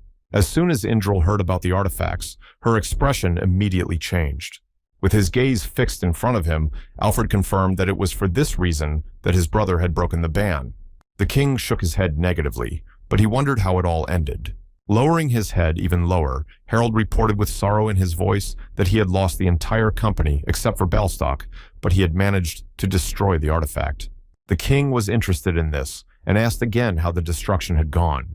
The prince said that the artifact was contaminated, and the only true solution was to destroy it, so that the infection would not spread further. Alfred added that his brother had brought the head of the elf leader as proof. After saying that, the younger prince took out the head his brother had prepared in advance. The king grimaced slightly at such a ghastly sight. However, he was glad that his youngest son had returned, so let him go to his room and rest. A smile spread across Alfred's face. There was one more thing not to forget. Now, the younger prince owed him a debt of gratitude, and he realized it himself, which made him even angrier. Meanwhile, Stitch and his guide decided to go fishing to clear his head, but the demon was as always dissatisfied with something. He grumbled that the fish looked like frog legs, but it looked quite appetizing and well fried. Stitch stuffed his mouth with tasty fish, and Memento had the vague thought that the farther west they traveled, the less traces of humans were visible. Most likely it is because of the elves near the southwest. There is a forest in which the last largest settlement is located. But on the plus side, the demon was glad that now he could use his abilities without fear, and no one would say a word to you. Pouring water into his flask, Stitch noticed that it was too early to rejoice. Rumor has it that elves are very dangerous, so you should keep your eyes open and stay alert. An unidentified man was tearing through a thicket of woods and apparently trying to hide from someone. A few centimeters away from him, the arrow whistled and hit the ground, knocking him to the ground. While the poor guy was lying on the ground with his arms covered, he was already being followed by several silhouettes watching him intently. No sooner had the man gotten to his feet than he was surrounded by several strangers blocking his escape route. You could tell right away that they were elves by their distinctive ears and trademark clothing. The girl, apparently their leader, stopped her companions, saying they would take him alive. The unsuspecting Stitch was moving deep into the dark forest and could not understand what was so mysterious about it. Touching his hand to the nearest tree, he couldn't find out any data about this place. Even the search engine was dumb. You couldn't even see the sky because of the tall bushes. And the map is useless, after all. It's not for nothing that this place is called the Dark Forest. His companion did not share such admiration, for they had a chance of getting lost for a long time, but Stitch was fully confident in his abilities. When they came out of the bushes, they saw a strange picture of a man tied to a board. The guy who came running up immediately gave the poor guy some water to drink so that he would finally wake up. The man was quite ill. Leaving him here in such a state was sheer sacrilege, but the demon was ordering him to get out of here immediately. The reason, of course, was river spirits. If Stitch wants to splash around with them, the demon won't get in the way. Looking closer, Stitch noticed that there were human remains in the river, and it looked as strange as possible. The place didn't inspire any confidence. So the best thing to do is to destroy these creatures before it's too late. The air bullet flew straight into the river spirits with tremendous speed, cutting them to pieces. Through the vacated passage, continuing to hold the poor man on his shoulders, Stitch ran as fast as he could. After a few seconds, spirits again formed at this spot, wanting new prey. Clearly, if these things are made of water, they can't survive an air attack. But if so, there's another way. He activated the amulet by dipping his hand in the water. An electric wave immediately spread throughout the water, vaporizing all living things. The reaction of the river monsters was immediate. They began to wriggle, and the air was filled with screams. It was time to devour the curses once these things had already been destroyed. When the monsters were finished, Stitch sat down to rest a little. He wandered into a deep thicket and hoped that no one can find him here. The stranger, who woke up at this time, began to turn his head in different directions in an attempt to understand where he was. His savior looked at him with an annoyed look. For starters, the stranger should have calmed down a bit and tried to explain what happened and why he was tied up. The man, frightened to death, looked at his savior with huge eyes and begged him not to say that the boy didn't know about this dark forest. From everything it seemed that it was the work of the elves living here, but there was only one question: why the man came to such a dangerous place. According to the stories of the rescued man, it appeared that they were on their way to the capital with a shipment, but on the way, they came across these vile forest creatures. So the remains of those people were once their companions, right? The stranger covered his face with his hands and theatrically began to whimper, shaking with grief. Trying to get to the village logical was only one option. Stitch offered to take the man to the road, and then he will go on his own. Hearing this, the hitherto weeping man glowed with joy. For such a thing, he would be indebted to him all his life. If that's it, it's time to move out. Stitch activated his animal instincts as he sensed something wrong as soon as he entered this forest. It only took a few minutes for the boy to find the source of the sound, so it's time to move on. Their conversation revealed that the poor guy in trouble was named Peterson. They stopped on a small cliff, and Stitch, pointing his finger forward, advised his new acquaintance to follow that path, to which Peterson scattered in gratitude. Having just been rescued, he rejoiced because he was alive, but the stoic, as well as his demon, noticed something strange. He hurriedly drew his sword, and as soon as Peterson saw this, he immediately turned cold with fear. His joy was immediately replaced by animal fear and the realization of the nearness of his demise. But everything was exactly the opposite. The sword soared through the air and reflected the arrow flying straight at them, which flew in the other direction with a crackle. Fury immediately filled the traveler's eyes, and with a growling voice, he ordered the strangers out. It did not take long to persuade them from the forest. Thicket appeared several elves in front of a beautiful, statuesque girl, and they demanded to give the man to them. Gritting his teeth, Stitch wondered what would happen if he refused. The two elves looked at each other, apparently not expecting such insolence from a stranger. The elf girl, warned that she wasn't going to repeat herself twice, drew the bowstring and took aim. Not intending to give in, the stoic drew his sword, as if they didn't fully understand him. If they wanted to attack, let them do it now. The voice of a demonic companion sounded in his head, reminding him that if it wasn't for him, the guy would never have done such a thing in his life.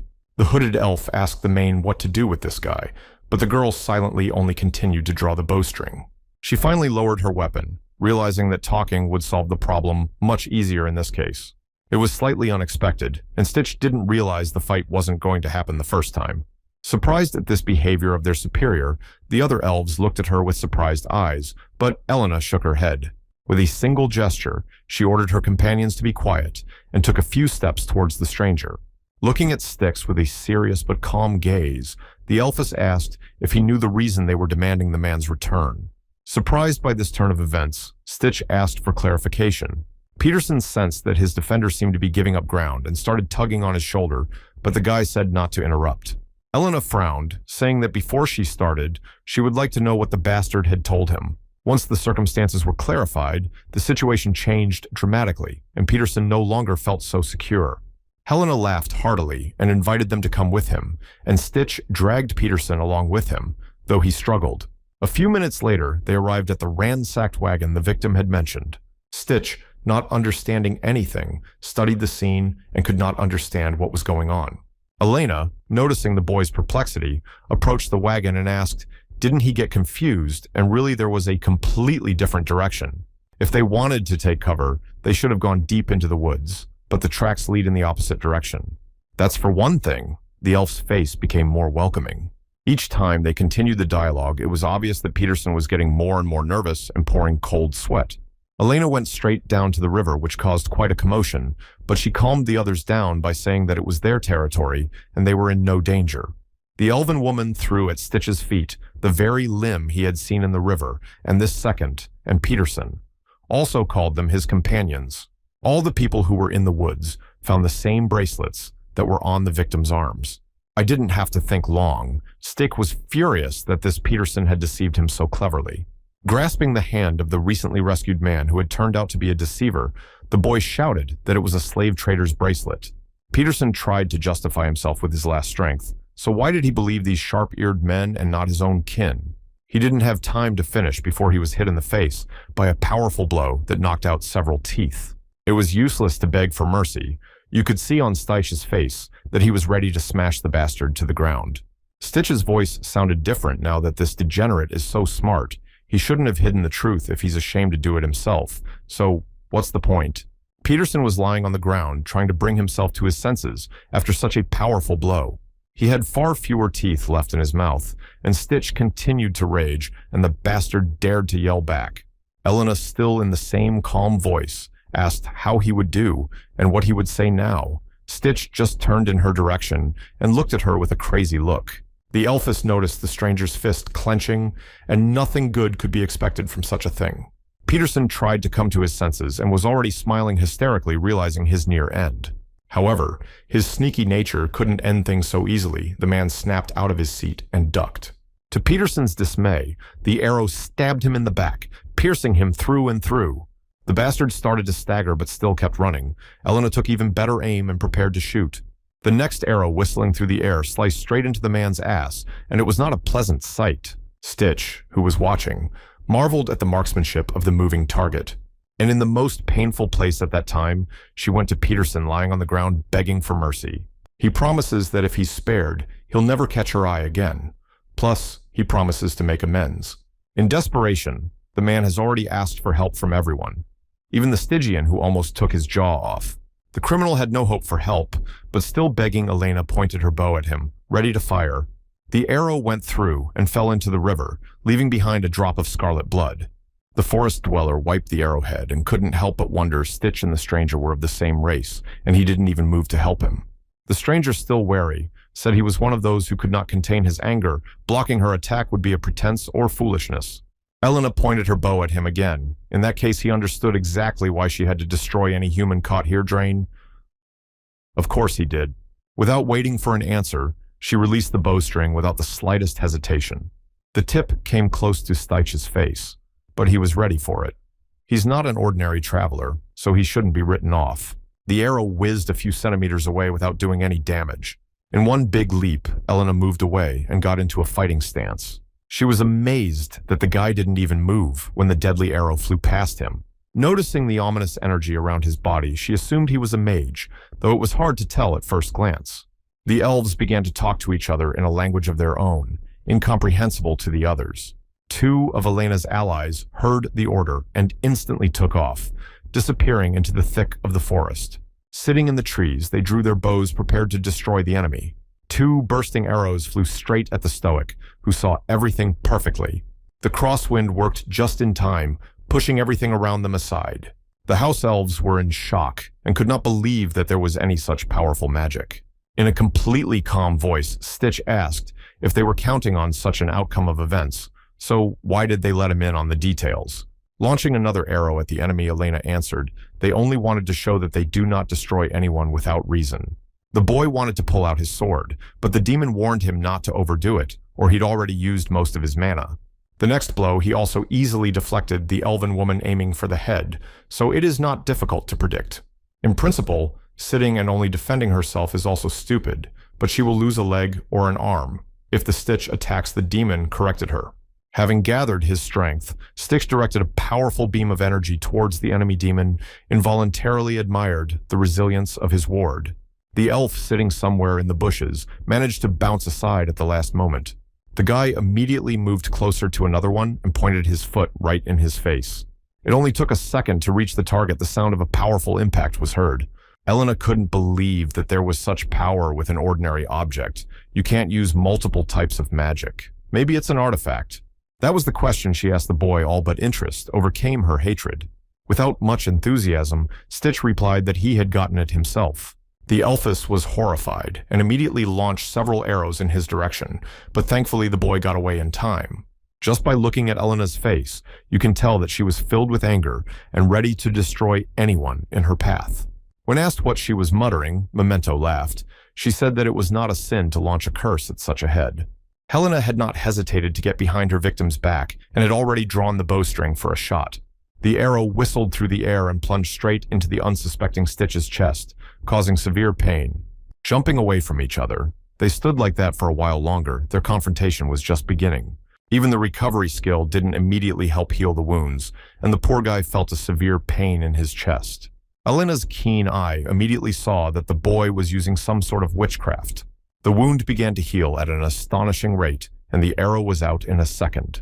The next shot didn't take long, the arrow slicing through the air and moving toward its intended target. This time it managed to repel the attack with one sword stroke, and the Stitch managed to shatter the arrow. He thought he could resist the elves, but it turned out not to be so. Elena, meanwhile, marveled at the usefulness of the skill. The ringed fist came forward, ready to incinerate all living things in its path. The elven woman saw the danger she was in, and without delay fired several more arrows at the enemy. The slit of air did not even have time to work, as the arrow stabbed in a few centimeters from the Stitch. Even the demon was puzzled how such a thing was possible. What kind of weapon is this? A simple arrow can't stop an attack this powerful. Everything turned out to be simple explosion of air forms a projectile, and if you hit it while it is not formed yet, the ability will be useless. In a split second, it is unrealistic to figure out one move at a time and hit the target directly. This elven woman was definitely not that easy, besides she was already aiming for her next shot. Any delay would be like death, so Stitch lunged forward, swinging his sword. The impact hit the ground, and shrapnel mixed with dust flew into the air. Elena covered her eyes from the dust and wondered if her rival still had anything left. Breaking up a cloud of dust, the Stitch moved for the next attack, while Elena was perplexed. With staggering speed, the arrow flew just a centimeter from his ear, even a little stunned, but the crosswind worked as needed. The distance between them was shrinking rapidly. At this proximity, the Elphus would easily be able to hit him. The amulet continued to blaze with green fire.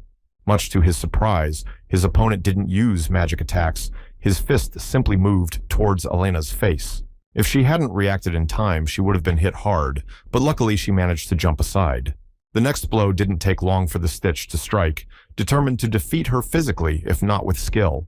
Whatever maneuvers the elves have, they can't move through the air. He had already grabbed his opponent by the scruff of the neck. The boy's face was rapidly approaching Elena's, as if he intended to knock her out with a blow to the forehead. Barely opening her eyes, she saw Stitch's silhouette sitting a few meters away from her, talking to himself. It took a moment for her to come to her senses and realize that she seemed to have lost the fight. Stitch, noticing the movement, turned his eyes toward where Elena was sitting. While the elves were out, the guy managed to tie them up so they couldn't escape the first thing Elena asked, why he came to the forest. Despite his fears, he assured that he had not come here for the elves. He had no intention of fighting anyone. Getting to his feet and looking at his prisoners seriously, he added that he would have to pay for what they wanted to do to him. Realizing the deplorability of her situation, Elena simply lowered her eyes to the ground. Much to their disappointment, the guy just robbed them, taking all their supplies as compensation. Examining the interesting amulet, the winner said good-naturedly that he had treated them kindly. At first, he thought that he would not get out of this battle alive. Noticing the surprise on the captive's face, he asked what she was so surprised about. Unfolding the map in front of him, Stitch repeated that he only needed a dungeon, and it seemed there were 3 in this forest. He also decided to borrow the map for a while. If they met again, Stitch would return it. Not paying any attention to the guy's monologue, Elena shrieked for him to wait. Despite all the entreaties, the stoic stood firmly on his feet with a quick gait and waved goodbye, ignoring the shouts. On the way, he looked at the map, which turned out to be quite difficult to understand, but it was still possible to make sense of it. Without the use of a landmark, he'd only run circles around the place, but he'd finally made it to the right dungeon. It was very dark inside, and it was very difficult to see anything further than your nose. Everything here seemed very unusual, and my head was spinning in different directions looking at the surroundings. Everything in the cave was strange. There were trees of incredible size everywhere, and what was stranger was that they were growing underground. He tried to find the right path with the help of the search, but his experience in such dungeons was not enough for him. But animal instinct was even able to help a little by pointing in the right direction. Even the almighty demon who possessed incredible power was surprised by such a method. The question begged itself. Since when the boy goes to the dungeons? Stitch replied that since 12 years old. They went deeper and deeper. If one wants to do what one loves to do, one has to be resourceful. They continued to pound with the tip and moved deeper and deeper, and something should have appeared by now, but it was still empty. The demon's husky voice explained that the problem was always their language, which the boy couldn't help but agree with. Soon, a horrible sight came into view. Something very strange was growing right into a tree or trees, and it was a monster. It was Legos. If you lifted your head up, you could see that the roots of this tree were entangling everything around them. Worst of all, they perceived any living organism as an enemy. Despite the difficulty, Stitch didn't stop, for he was one of the few who hunted such creatures. With deft movement, he dodged most of the monster's attacks. With just one swing of his sword, he chopped down several of the vile growths at once. The monster was faster and took numbers, so soon the roots caught up with the poor man and encircled his entire body. Instantly, they began to grow into his skin, causing intense pain. It was almost unrealistic to get out of this trap. One more second, and everything would end badly. It was getting harder and harder to breathe, the roots coming closer and closer, squeezing my throat. A powerful stream of air was able to coax the guy out of that grip of rifting nasty wood, after all. At the demon's indignation, Stitch examined the wounded arm, but it wasn't that serious. Offended by the nickname, Beef Stitch threatened to kill him when he hesitated. So simply this tree cannot be defeated. In such a case, it is necessary to burn it, which the guy did by launching his fire jet into it. No matter what anyone said, but the effect of this spell was amazing. The only thing left of the tree were the embers. Now all you have to do is absorb the cursed energy and feed the demon. A jet of smoke erupted from the entrance to the dungeon and burned this tree to the ground. After the cloud, The culprit of the celebration appeared from the cave and flew out of there like a bullet. Now everything was clear. All that was left was to bring herself to her senses and get some breathing room, plus the magical powers of the artifacts had increased. Now it would be possible to deal with the ability, which the guy did at that moment, but to his surprise, the magic power was still lacking. Interrupting his interest, a familiar silhouette appeared behind him and landed almost silently. Just in time to notice this, Stitch turned around and put his sword to the throat of the intruder. But Elena didn't seem to be hostile. She even said she didn't come here to fight. The boy exhaled, but wondered then why she came here. Could it really be because of the map? The girl blushed and sat on her knees. He could take anything he wanted, but he had to give back one thing, namely the medallion. Pulling the busy artifact out of his pocket, the guy scrutinized it and what was wrong with it. It seemed to be too expensive for the elf. And as soon as she saw the cherished thing, she cried out, but soon other voices were heard. 2 elves. Apparently her kin landed next to her and began to swivel their heads. Before they could even say a word, one of them immediately received a powerful punch to the stomach. The next one suffered the same fate. Her breath hitched. Despite her appearance, Elena was an extremely strong elf. The elves didn't understand why their mistress was acting so strangely. They had come to save her. To be fair, Stitch hadn't expected this turn of events herself. She'd now taken to beating up her friends. Memento, who was already excited about the new fight, suddenly faltered and opened his mouth in surprise. What is even going on here? Elena fell to her knees and kept begging for that medallion back. She even said she would do anything. And why would she say that? How do you know what Stitch would want from her? And if he turns out to be a villain? She didn't seem to doubt that if Stitch says so, it's hard to call him a villain. And Stitch kept that man alive. Despite what he's done, he's a far cry from the villain. It was hard to argue with that. Let's just say that the Stoic had continued to examine the medallion all this time. But why was it so important to her? When he saw that Elena was embarrassed, he left it at that. Since she cared so much about the thing, he'd give it back. Approaching her closely, Stitch clarified that he had one condition. Closing her eyes and sighing heavily, the elfess agreed. She said she would do anything. We need to destroy all the dungeons in this forest. Stitch's voice sounded completely calm. Already ready to agree, Elena suddenly opened her eyes in surprise, not believing her own ears. The guy's look said he wasn't lying, and when he got to the end, he'd give up the medallion. You can say anything you want, that she's escorting a criminal, that he's her slave, whatever comes up on the street. Elena listened to all this with wide-open eyes of amazement and could not believe her ears, but still agreed. The note she left for the others said that Elena had gone on a scouting trip and would be gone for a few days. The forest was her home from birth, and her grandmother who raised her told her many stories. Including the ones in my memory were the ones that talked about people. According to her, they were greedy creatures, ready to commit any atrocity for the sake of wealth. But despite all the warnings, the man she had just met was very different. Besides the evil sides, he showed good deeds that didn't fit her understanding. Walking a little deeper into the forest, it was getting hard to breathe. The demon continued to banter about the naive friendship between the two unfamiliar races. Stitch decided to start the conversation by apologizing for dragging her along, to which the pixie replied that he was definitely not a good one. She still couldn't understand why he was so eager to conquer the dungeons. If it was all about artifacts, then why in this forest? He sighed heavily and slapped himself in the face, perhaps to someone else he could tell. The blue lantern in Elena's hands continued to illuminate the path with a bluish light. Soon, they had to go down into the dungeon. The entrance was securely hidden, so the passersby couldn't just get in. Going down, Stitch couldn't help but marvel at the variety of different dungeons. His musings didn't last long, for a monster crawled out of the ground a few centimeters away from him. At the last moment, it managed to react, and the sword managed to protect its owner. Having dealt with the monster, Stitch asked his companion if she was all right. With a serious look at him, Elena advised him to be careful. In front of her stood a giant ant about 10 times larger than herself and snapped its dangerous claws. Opening its stinking maw, the monster lunged at her with the intent to devour her. Without much effort, Elena jumped up, swinging her weapon. It took a few short blows to bring down the monster. Another giant ant was already approaching from the other side, and by the way, it was different from the previous one in color and size. Stitch was just in time, and with one mighty kick of his foot, he tossed the insect aside. With a nasty squawk, the ant rose to his feet, and behind him were already several pairs of red eyes.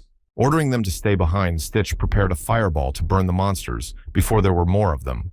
The fire spread with incredible speed, consuming the monsters one by one. Elena's eyes widened in surprise at the magic she'd witnessed for the first time since he'd fought her. Finished dealing with the monsters, Stitch felt a strange smell different from the usual smell of fire. But Elena wondered how many skills could be used thanks to this artifact, to which Stitch answered not less than 10. Wondering what was the point of giving up their lives like that, the ants just threw themselves into the fire to keep it from spreading deep into the dungeon. Stitch poked the body of one of the monsters with his foot too late to say it, but Elena said the dungeon was called Small Bing. Most of the ants around here have tough armor. Stitch noticed that. Seeing the artifact devouring the curse, the elven woman shuddered slightly and wondered if all artifacts had such properties. It was quite possible that she wouldn't believe him. It was amusing to watch the girl unable to take her eyes off what was happening. Looking resentfully at the Stitch, Elena noticed that controlling magic was different from controlling energy. Using magic, Stitch grasps a much deeper essence. Looking at his ring, the boy replied that the artifact was a monster capable of manifesting magic, and that it could not harm a human being. Elena repeated the last phrase in a whisper, glancing at her companion with a wary look.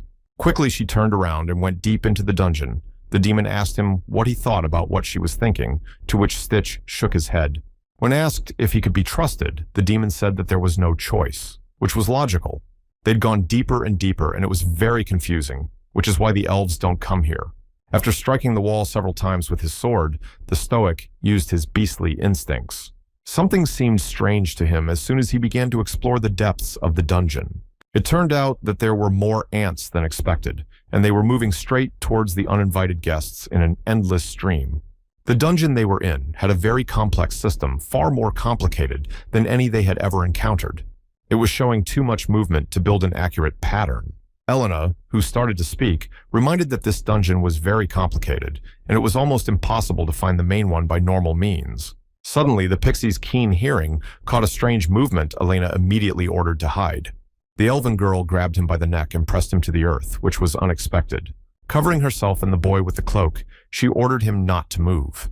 In front of them stood an enormous-sized ant, holding a cocoon with its claws, but luckily, the monster could see nothing. Memento reported, "It seems these insects saw the ashes and began moving their pupae to a safe place." The artifact tried to give the boy the right idea. This dungeon has a complex hierarchy with the womb at the top and the next on the list. It seems the artifact's head has started working again, so he suggests finding the location of the mate with the help of the porter ants. The artifact started thinking clearly again and suggested they use it as soon as they saw the ants. It was a good idea, but this dungeon wasn't created yesterday. Even the elves couldn't track such a complex system. The demon grinned. Easy to say the passages leading to the guards are full of ants, as a dozen elves to cope with them all the time. Stitch was talking to the invisible man. Memento tried to reassure his ward by saying that he had a thought on the matter. Let the guy just act. And that's it. There was an explosion that shook the entire dungeon with incredible force. The fireball worked perfectly, sizzling all life in its path, and the camouflage cloak hid them from the gaze of the monsters. If the demon was talking about this method, that's great, but it's still a long way off. One swing of the weapon was enough to have an ant in two. Helena was a good shot, and each arrow hit its target. This was followed by a fire wave that sizzled all living things in its path, a method that was idiotic, but worked. There were a lot of them. With Elena's skill to make a fuss, and then look for a quiet place, was certainly a strange decision. Animal instinct spread out, showing the right path. Stitch sensed something, as if someone's presence was near, and immediately looked into the dark recess of the cave. They had almost reached the end of the line, but Elena looked worriedly at some amulet. Trying to touch the elven girl, received an electric shock, and in addition, the color of the amulet changed. It was made by the hands of elves. Most likely the things belonged to the rest of who was here, but it was impossible in such a state to give things to loved ones. Memento appeared out of nowhere and offered to take the items for himself. Since they were useless to the elves, these things would be useful for aura curses. It's a sound idea, but would an elf allow a mere human to take a thing that belonged to other elves? It was still worth a try, but Stitch asked politely to take the artifacts away since no one wanted them. Elena didn't immediately understand the question. The girl raised an eyebrow in surprise, but if he touched such objects, he might as well kiss his life goodbye, or at best, be unlucky. Despite all the warnings, Stitch smiled and said he was being guarded by an artifact, so she couldn't figure out what he was up to. But if there are no problems, let him do what he wants with enviable speed. The boy approached the artifacts. Much to Elena's surprise, he put the cursed artifacts on himself without much harm and even smiled. Moving deeper, they entered the room, and the monster in the middle was probably the keeper of the place. In front of them stood a huge ant, much larger than any they had seen before. His muzzle was even more menacing, and his huge claws didn't bode well. The frightened Elena drew the bowstring of her bow. They need not delay right. The arrow in her hands trembled. Even such an accurate shot was useless against the monster. The arrow simply bounced off the hard shell. There was a pause for a few seconds, but suddenly more ants began to hatch from the eggs lying nearby. There was a cracking sound, and the shell began to break, and sharp paws pierced through it. It did look disgusting. It's also dangerous if you hesitate any longer. With sharp hearing, Elena heard another huge pack approaching from behind.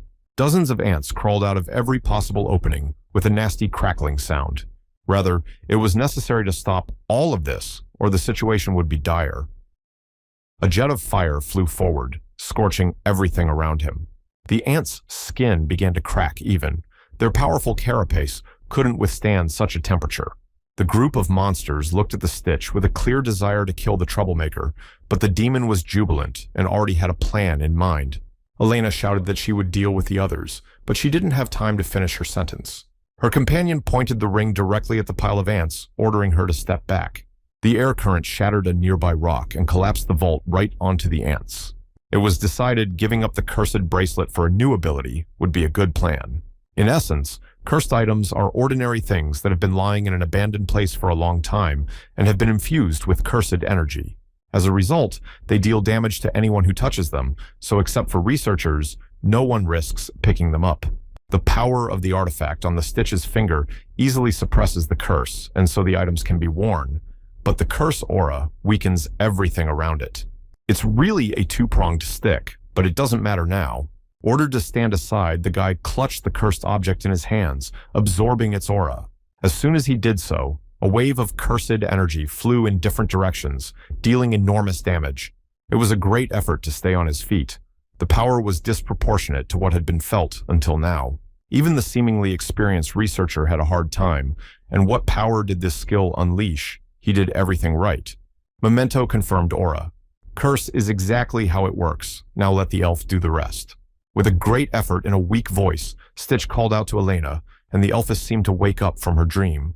In a gradually weakening voice, he ordered her to destroy the queen, or it would become difficult to contain her. Elena realized it all at once. Taking 2 arrows at once, the girl took good aim at this payment for the monsters eating her brothers. The arrows went through even the hard shell of the antmate couldn't protect her from the damage. The ant soldiers didn't even immediately realize what was happening, and started making a hideous cracking sound. A whole pack was already approaching the guys from behind, eager to deal with those who had disturbed their peace. With a final tug, the Stitch ordered the girl to cover her ears and stand still. The electric arc went off, just as it should. Clots of green lightning flew in different directions with a deafening crackle. Now it was possible to eat all the curses. A smile appeared on the traveler's face by itself. Soon it was all over, and by the way, Elena had never seen such a reckless man as Stitch was. It was useless to make excuses. The limit of the magic artifact increased as a consequence of the curse devouring level increased. It was time to leave. The dungeon had been cleared and Stitch clutched the escape scroll in his hands. For the next 3 days, they did nothing but clear out dungeons one by one. The last one, I think, was called Mahogany. Smiling Stitch looked at his demonic companion and reassured him he wasn't that tired. The demon didn't seem to share his enthusiasm. But that wasn't the point at all. Elena added that it was the elves that were the danger, which was surprising. The thing was that this dungeon was right next to their settlement. It would be hard to sneak past the elves without being noticed. Suddenly, the girl interrupted her story by blocking the road with her hand, which was a little strange. There was a strange trail on the ground, probably left by a deer, but Elena couldn't say for sure. The trail was similar, but it actually belonged to the Striders. This phrase stumped the guy.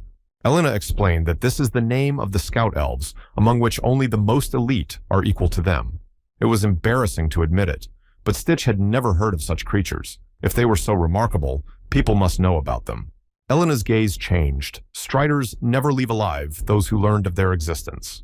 After that, a chill ran down the back of even a seasoned traveler's spine. Elena continued, if those elves attacked out in the open, Stitch might win, but if they managed to sneak up on us, they'd send everyone to their deaths. After such a gruesome story, silence fell briefly between them, but Elena stopped again, looking around. The strange thing was that even her keen hearing couldn't pick up the sounds of animals nearby. Even powerful animal instincts failed to recognize any sounds nearby. It was obvious to a fool that they were being hunted. Elena tried to track the location of the stalkers, activating the hostility detection skill. The girl scanned the area around her. To her horror, she noticed it wasn't hostility. It was a desire to destroy. Elena's loud shout cut through the silence. The girl was obviously scared to death. The arrow flew that it was impossible to notice it. Stitch was hit in the shoulder in a second and fell to the ground. From the nearest bushes, they were already being followed by two pairs of eyes, scrutinizing their every move. The poor guy was seriously injured, and as he lay unconscious, Elena tried unsuccessfully to shake him awake. Another arrow whistled nearby and stuck into the ground. Two elves finally came out of the shadows and greeted Elena. There was a man and another girl. The male elf's name was Chester. Elena immediately screamed what they were up to in a voice of anger, and fear could be heard. An elf girl named Ada asked in a gruff voice if Elena was in a position to ask questions right now, but Chester calmed her down. Despite the expression on Helena's face, Ada was adamant how dare she bring the man to them. Without much thought, Ada drew the bowstring, but her gaze caught on something strange. Much to Elena's surprise, she shielded her wounded comrade with her body without letting her touch him. This person only needed to walk to the redwood tree. The girl was trying her best to change the minds of her fellow humans. Chester noticed the medallion lying in his bag all this time, which confused him. Maybe what Elena said was true, but the keeper had been robbed of the relic. Chester noticed that Helena had also been a strider once, a look of obvious fear on her face. Not wanting to stall any longer, Ida said that they would, of course, hear all the excuses at the meeting. Soon the elven village was buzzing with excitement as the meeting was about to begin. Despite Helena's frown, Chester was in a good mood and was carrying the still passed-out sticks on his shoulder. He wondered what kind of man he was, who had lost so much blood but was still alive. Elena turned around and looked at him with a sizzling gaze. If they only knew how valuable he was, they wouldn't treat him that way. Soon they approached the elder, a young-looking elfess with long white hair. She immediately praised the striders for a good job. Beside that, she said hello with some obvious disdain to Elena, who lowered her head. In response to the greeting, Elena just remained silent with her eyes closed. Besides, the elder wondered who the man they'd brought in was. Squinting his eyes, Chester said with disgust, "This man, in addition to stealing, dared to threaten the keeper. They caught him near the village." After these words, the village leader wondered a little how this man was still alive. To be honest, they didn't know. It was extremely difficult to survive after such wounds, but the boy had somehow regenerated. Then the elder said to stop the blood and throw him in the dungeon. About the punishment they would think about later, and Elena was to follow her. Obediently lowering her head, Elena obeyed her command. Soon they found themselves in a spacious and cozy room, more like a living corner. The elder's voice was worried. The redwood dungeon had reached a level that it was difficult to contain. How much it had grown, one could only guess. The spirit is about to go beyond the dungeon. Just a few days ago, several villagers were kidnapped. That place looked more like a living thing, seeking to spread. There was less and less time left to secure the village. Even in spite of such a difficult situation, Elena was still able to allow a man to enter their domain, endangering everyone. The frightened girl wanted to object, but the elder interrupted her and said that her colleagues would no longer turn a blind eye to such arbitrariness. Memento tried unsuccessfully to wake his comrade, who still lay unconscious. Eventually, Stitch came to his senses, but his head was still splitting. I didn't immediately realize where it was, but soon it became clear that it was some kind of arena with screaming elves everywhere. Seeing that the boy had come to his senses, the demon rushed to explain to him, so let him listen carefully. Briefly, Stitch was injured. Now he's being dragged to the elf village and tried for trespassing. Calling for silence, the elder rose from her seat and asked the accused after entering their territory they had stolen the relic. Was wondering still what happened to Elena, the boy was in no hurry to answer the question. The demon pointed to a girl standing on the edge to the right, who seemed to be treated no better than a stranger. It seems the very medallion that Stitch misappropriated was the very relic he had to admit his guilt. After his confession, the bleachers fell quiet as tension slowly began to rise. It had finally dawned on him that this seemingly inconspicuous thing was incredibly important, not only to Elena. The elder continued, then Stitch used that as an excuse to drag Elena after him into the damn forest. All I had to do was nod my head and admit it was all pure truth. The next question is whether he wanted to enslave his fellow man, or for what purpose he entered the forest and did so. After a little thought, Stitch answered his goal is only to defeat all the dungeons in the forest. This question stumped even Chester and Ada. Elena just closed her eyes, trembling with fear, unable to do anything. In that case, the elder demanded to know the number of troops here. In addition to this supply and expedition plan, Stitch, not expecting such a thing, just flapped his eyes trying to understand what was going on. They were one and the same, with the demon asking, where did all this come from? After such a turn of events, the elder hesitated half a word, and a whisper spread through the stands. No one believed that the guy could defeat the dungeon alone. Chester jumped down as if he were a flake. It was obvious that he had little faith in the story because you have to lie depending on the situation. His eyes changed. Theirs seemed to be covered with a white veil. It looked threatening. It was hard to see where this was going, but Stitch tensed with a premonition of something bad. His senses didn't fail in a second. Shortening the distance, Chester delivered a powerful punch right in the belly of the unfortunate. With people, you have to behave according to their rules. Stitch, who hadn't expected such a despicable act, clutched his stomach, and his whole body felt like it was on fire. Deciding to leave things as they were, the elder did not interfere in their squabbles. Looking at Elena with a firm gaze, the woman decided to proceed with the interrogation of her accomplice. The beating of poor Stitch continued. No one even thought to come to his aid, and Elena just couldn't do anything. Trying to match her expression, the girl replied that if the stranger's goal was to destroy the dungeon, it could help the elves. She didn't know if it was a bluff or not, but it was true that he had single-handedly cleared 2 dungeons. She had witnessed it herself. The elder had little faith in this, for to do such a thing, one must be trained at least at the military level. The fight continued. Stitch could do nothing, for his hands were tied. He was now a punching bag. There was less and less strength left to hold back, and he wanted to give his attacker a good thrashing, but he couldn't do that yet.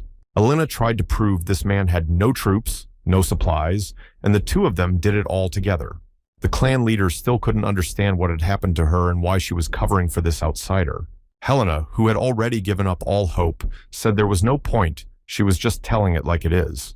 But then she was distracted by Ida's voice, and the defendant interrupted half-heartedly. With obvious concern on her face, Ada turned to the main one with a look of fear on her face. The other elves also fussed. Something very strange began to happen. Finally, tired of putting up with all this bullying, Stitch began to transform before his eyes. If they want to see the human way, then so be it. Maybe it would be better to try fighting for 2 days non-stop, then it would at least be fun. Chester continued to smirk because he had the advantage, and this opponent couldn't even respond. Elena got worried. The elder had said that this was the limit, if this man. And there was a way to solve the problem, then maybe that was it. She brought someone who could absorb the monster and the dungeon's fighting spirit. The pitiful spectacle of beating his ward made even the demon revolt to wonder if he was missing too many blows. But it was within the norm. If Stitch is going to make a mess here, it's not going to play into his hands. The judge still couldn't believe what Elena was saying. It sounded so delusional that she didn't even want to hear it. Suddenly turning to the elder, Ada asked her to release that monster. The rest of the elves, just hearing about it, had already started to look amongst themselves with obvious excitement. If Elena was telling the truth, then they would check it out now. Ada's words sounded without a single doubt, and Elena didn't seem to mind either. Chester was ordered to stop, and the elf immediately removed his hands theatrically, showing that he was surrendering. To stick his surprise, he could not understand what these elves were up to, but it seemed to be a new challenge. The tight rope was starting to make my arms ache, but that wasn't the main problem right now. As soon as the cage opened outward, an incredible-sized creature covered in fur appeared. It was an armored bear. It was not known until now that anyone had been able to tame this monster to the point that it was threatening, to say the least. Even the elven girl was a little afraid. If it was too much for a stranger, Ada shook her head. If Elena was telling the truth, the human could easily handle him. With a glance at the battlefield, the elder turned to the stranger. Let him now demonstrate his abilities. It seems that there was no other choice with bitterness. Stitch thought that he would have to show his abilities, but he was unarmed. Noticing that he didn't have his usual talisman on his finger, the boy wondered how he was able to talk to it. To his surprise, the demon was able to hide so as not to loom in front of his eyes. It was unclear what strategy to choose best, of course, to run away, but unfortunately, there was no such option.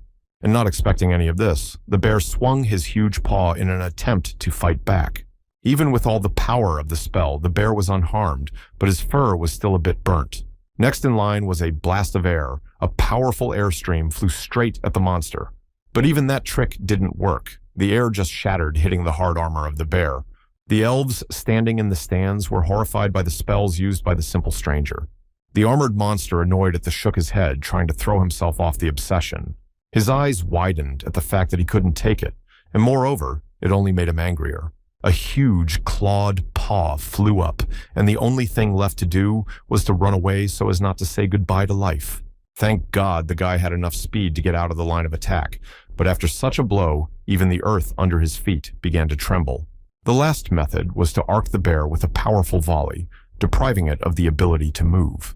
Shocked, Ida wondered how this was possible, like Chester had given him magic items or something, but the guy denied it was just nonsense. This spell seems to have worked. The bear was emitting smoke. Even its thick armor could not withstand such power. The elder, along with her entourage, only stared in amazement at what was happening in her long century. It was the first time she had seen something like this. A slight smile appeared on Elena's face inside.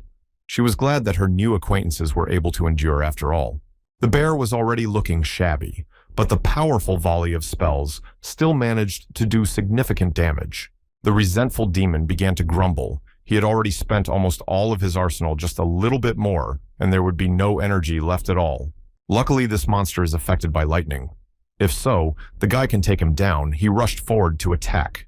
The bear became enraged, and with a roar started waving his paws, trying to catch the annoying boy who came closer and closer. His attacks were much slower now, and Stitch was already dodging them with ease. Once behind him, the guy jumped up, aiming for the weak spot. In his hands, a fireball glistened, ready to unleash its full power on the bear any minute now. A moment later, a fire jet flew into the monster's head, and it was hard to believe that it could survive after such a thing. By some miracle, the surviving bear opened his mouth and roared with rage. Seizing the moment, Stitch grasped his long tongue and pulled on it. He was sitting on the monster's head. It seemed the advantage was now on his side. It was time to see how strong it was. From the inside out, the boy's arm was covered in electric shocks. One powerful volley was enough to bring the bear down. Now all that was left was to gather the cursed energy. Sitting in the stands, Ida and Chester opened their eyes in amazement for the first time in their lives. They had seen something like this. Someone was able to defeat an armored bear.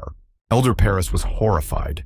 In his long life, he had never seen anything like this. Man violated all the laws of the natural world. The Elfis interrupted his tantrum by ordering him to stop talking nonsense. Do they have any choice? If they let him go, their only chance of salvation will evaporate. Covering her face with her hand in shame, the Elfis apologized to Elena for her mistrust. Elena didn't seem to be particularly upset, but what are they going to do now? Still, with some doubt, the kin replied that the only thing left to do was to trust this strange stranger. Asked what his name was, Stitch introduced himself and looked up at the elders. The clan leader's face still looked serious. Yes, he had proved his strength, but there was one question: why he had taken the relic from Elena after all. Without the slightest hesitation, the guy replied that he didn't even know it was a relic, and he had no intention of appropriating it for himself. It seems that this answer satisfied the girl. If the main goal of the stranger is to destroy the red tree, then they have no right to interfere. But they can't help either. The pesky demon again appeared nearby, saying that the guy didn't seem to like them at all. As soon as Elena said she would go with him, the elf objected, to which the girl only looked at her. Surprised, such a dungeon, it is his level after all. No matter how strong he was, it was sacrilege to send him there, but the elder was adamant she would have to pay for her transgression.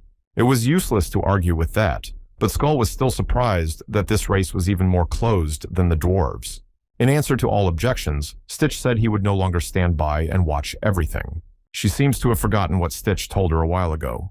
She still didn't understand anything, but the stranger made it clear. He seemed to be saying that each time he cleared the dungeon, his power increased.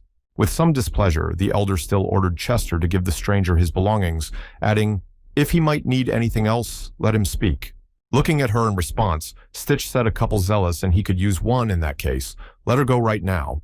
At this time, in the thick of the forest, a group of elves continued to fight the spreading monster from the dungeon. The squad leader ordered to block this monster to prevent it from spreading any further. A flurry of arrows whistled, cutting through the vile tentacles. The reinforcements were still not there to everyone's horror. Several hideous growths were already flying at the general. General Nazir was unable to react in time and was immediately grabbed by the tentacles, rendering him motionless. Without wasting time, the monster shoved several of its outgrowths under his skin, beginning to siphon off his life energy. A fireball appeared out of nowhere and immediately incinerated the hellspawn.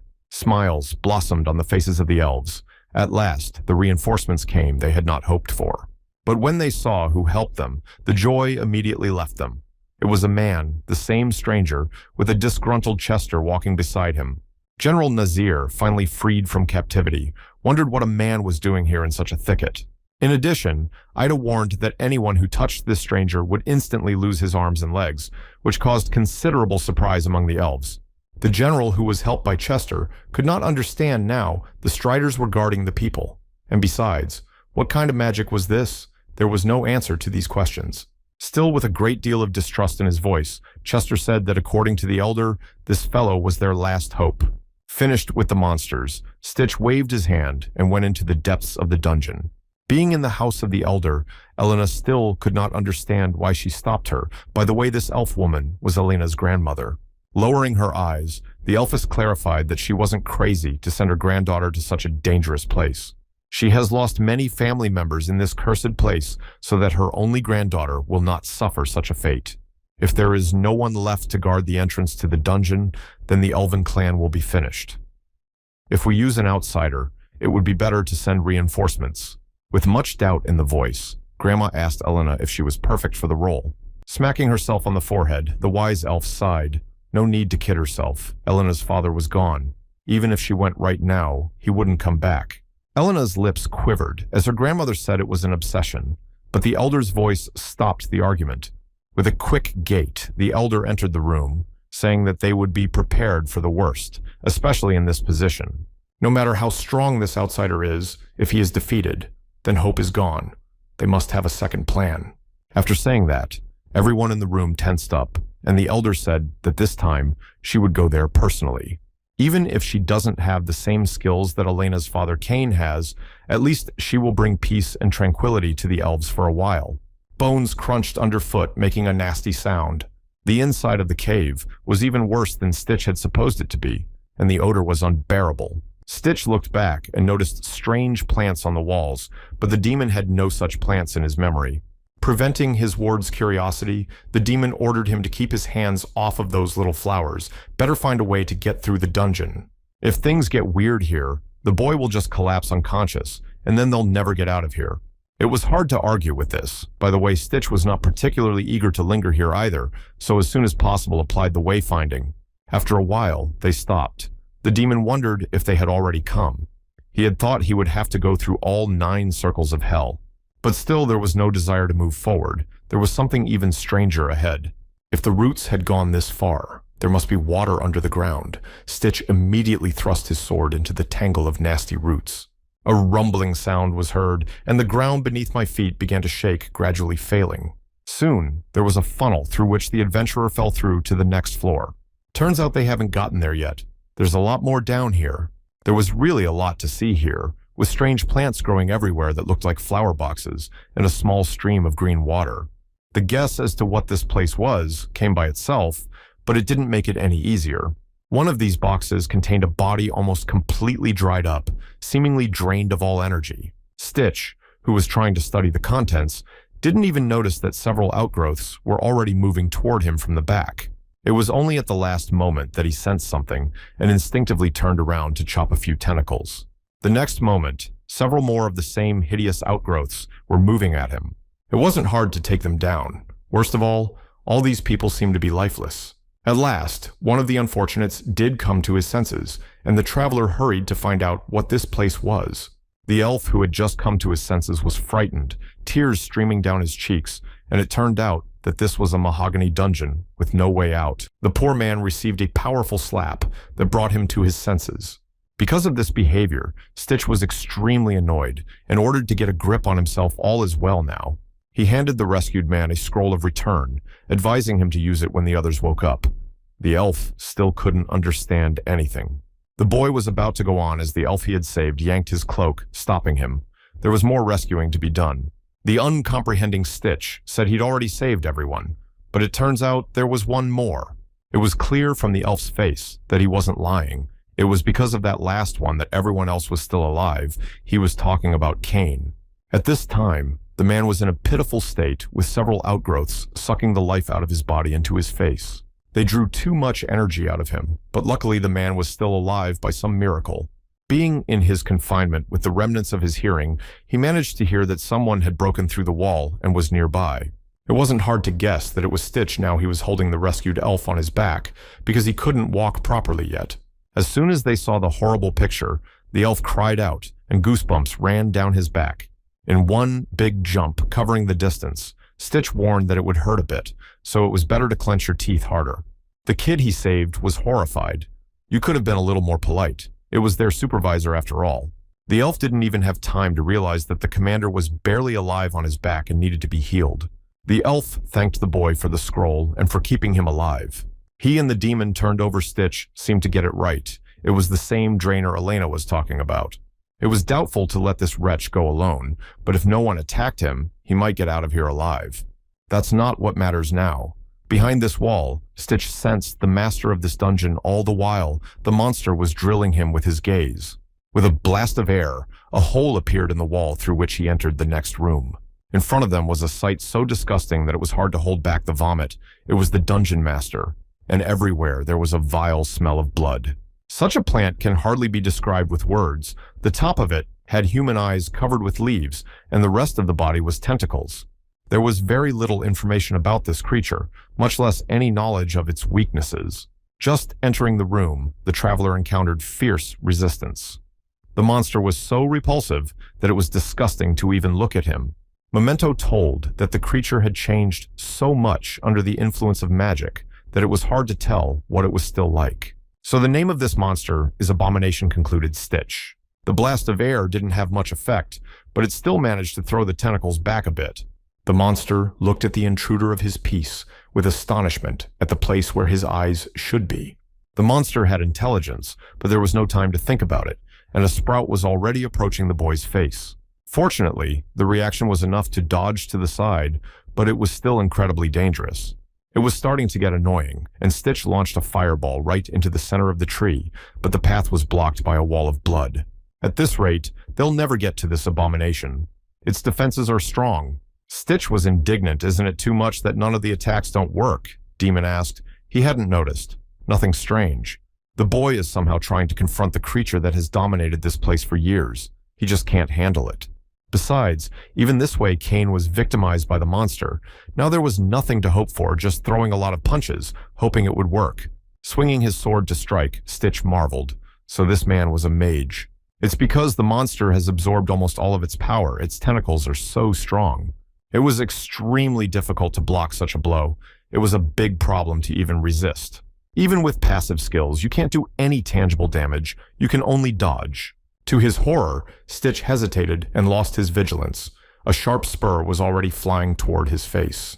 The inevitable pain pierced every cell in his body, and it seemed like it was the end. By his arm, he was held by several tentacles. So far, Stitch had only fought plants, but had yet to absorb normal magical power. Opening the bottle of potion, the guy started to drink. Greedily, will have to save his strength for recovery. The empty vial immediately flew straight into the face of the monster, who was expecting nothing. His health was immediately restored, and his wounds healed as if by magic, and the boy was again full of strength.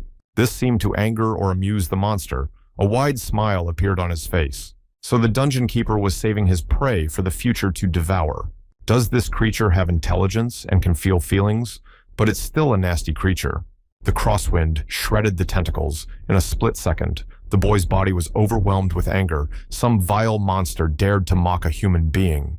A furious Stitch jumped to the ground. The monster can hit him all he wants. He still can't win. Such insolence made the monster even angrier. and now there was a grin on the vile face instead of a smile.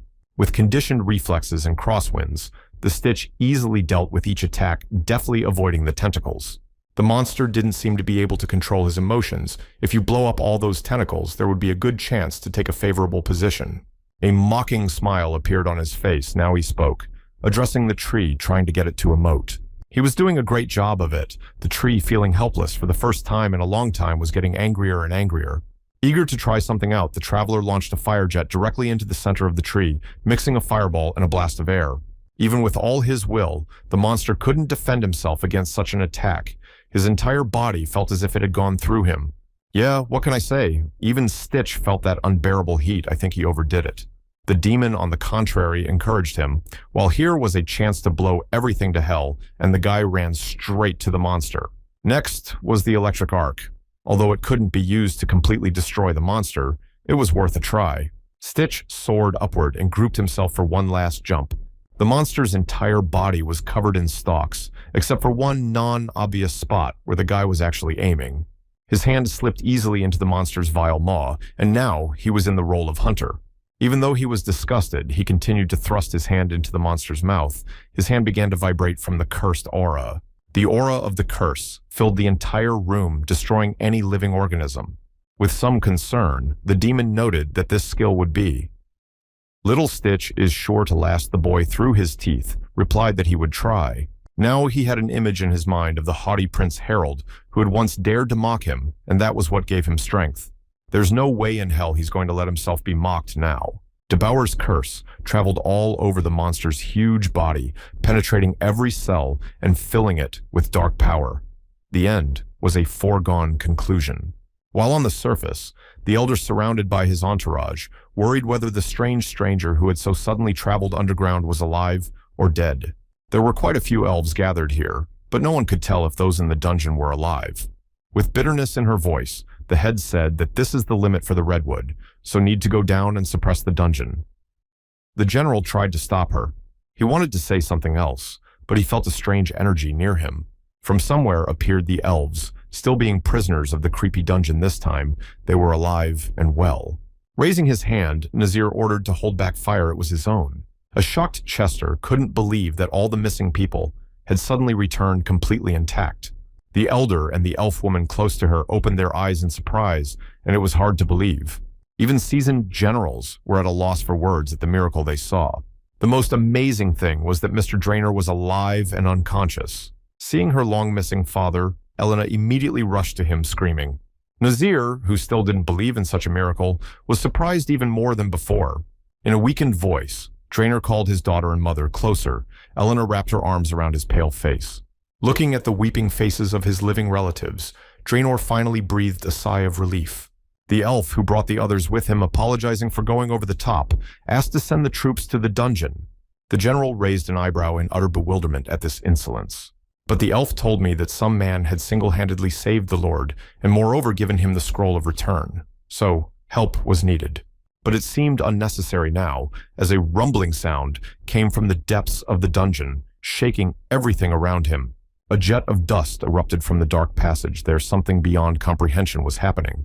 Even the hitherto hesitant elder cried out that this man needed help, and they just had to send troops. Without giving it much thought, General Nazir immediately ordered Chester to go to the dungeon with Ada. To the surprise of everyone else, the Stitch emerged from the dungeon, talking to his familiar and resenting the fact that his leg had not recovered yet. It wasn't until a few moments later that they noticed the genuine surprise and delight on the elves' faces. All the elves standing around erupted into shouts of joy as they greeted their savior who had destroyed the tree. At this time, many kilometers away from here, the castle was restless. The northern borders had been unattended for too long. Prince Harold stopped Balstock's indignation by ordering him to stay here. After all, they had talked about something earlier. The warlord stiffened and began to recall their recent conversation. The prince handed him a small piece of paper, ordering him to scrutinize this letter. At the same time, the prince said that his scout had recently discovered a new dungeon in the Kingdom of Potions. Balstock immediately realized what he was talking about. The prince ordered to choose the best warriors, and rather go for the artifacts. Must be careful, or there may be an international scandal. The stunned warrior nodded his head, fully aware of the responsibility placed upon him. The prince jumped on his horse and rode towards the northern borders, ordering his aide to move out as soon as he was done. Belstock nodded his head. Together with Helena, Stitch advanced along the forest path. He decided to be the first to strike up a dialogue by addressing the girl, may she not misunderstand, but still they were going to the human village. You can't walk around like that. After all, Elena opened her eyes and assured him that it was okay. Others would see her as a normal person. It sounded weird, at least. Maybe it's some kind of elf magic. No wonder, though, not even dungeon sensing. Draenor recently narrated that among the elves are found such as their kind who are sensitive to magic. They can visualize magical flows.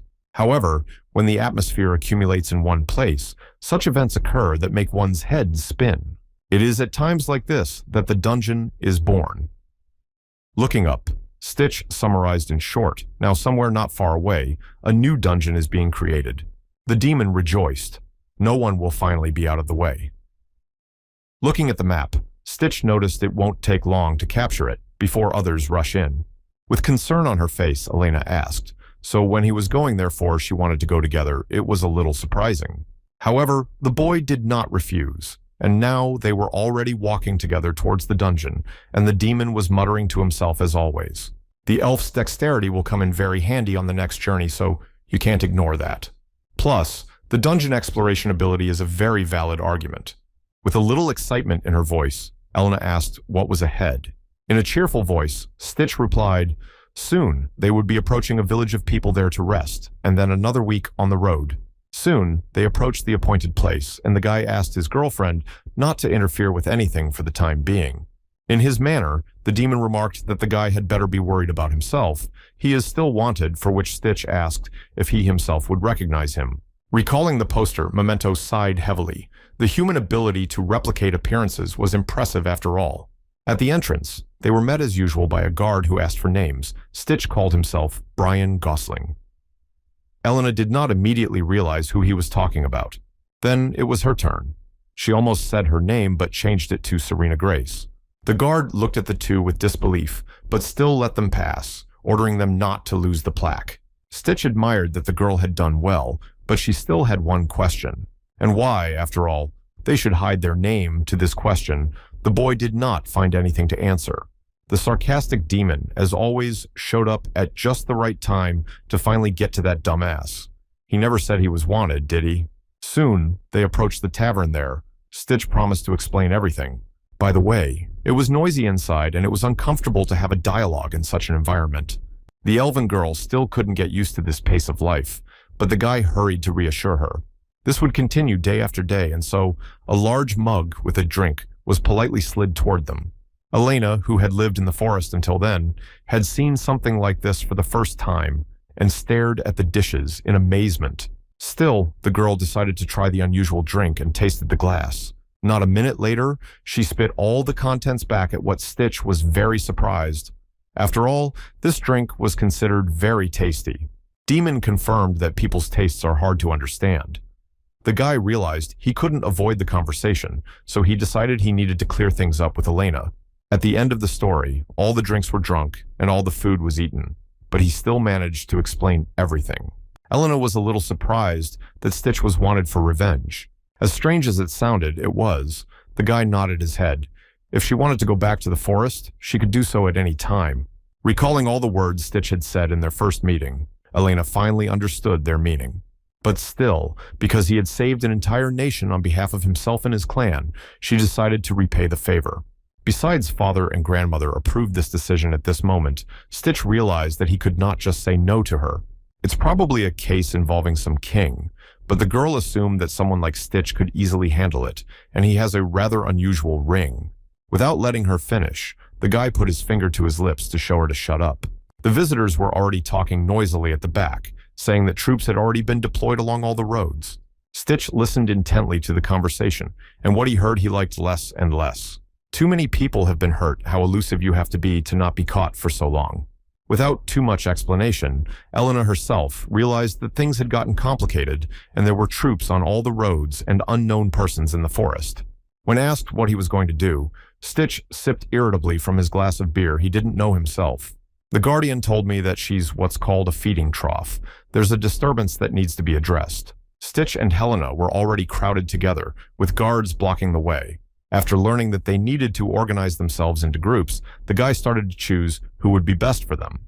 His choice immediately fell on an inconspicuous man loading goods into a wagon, who said he was going to follow the road and turn off into the kingdom of Zeldia. That suited them just fine, and Stitch immediately suggested they walk together. The man scratched the back of his head and tried to hide his embarrassment and said he'd already found company, so you'd better find someone else. He pointed to a big fat man with a bushy beard whose name was Farquaad, to be honest. He didn't inspire much trust. Stitch noticed this immediately and grimaced in disgust at the sight of the man being a terrible cheapskate. And so, it turned out Farquaad resented in a nasty voice as a traveling companion he would only take one. There were too many unnecessary eyes here, so it would be better not to attract too much attention. But still, the merchant agreed, and the first man gave Stitch a thumbs up and invited him into his wagon surprisingly easily. The man was curious to know what the adventurer was doing, and the guy replied that he was just hunting in the dungeons. Scratching the back of his head, Carrier said that he used to want to be an adventurer himself, but then the goblins shot him in the knee. Elena is the first to detect danger, and Stitch reminded her that on the first day, of course, nothing bad will happen, but let her be on the lookout. Smiling, the girl replied that she would take care of it, so there was nothing to worry about. Soon they stopped for a small rest and built a fire to cook a meal. This time, the future vigilant reported that so far all was quiet, to which Stitch said hopefully it would be good if it were so all the way. And then one of their traveling companions fell to the ground like a stone. The boy was frightened to see such a nightmarish sight. Someone was definitely attacking them. Soon, he himself fell to the ground. Elena immediately realized that it was particles of magic that had managed to spread. That way, they would all fall under their influence. The Elphys bounced in the other direction.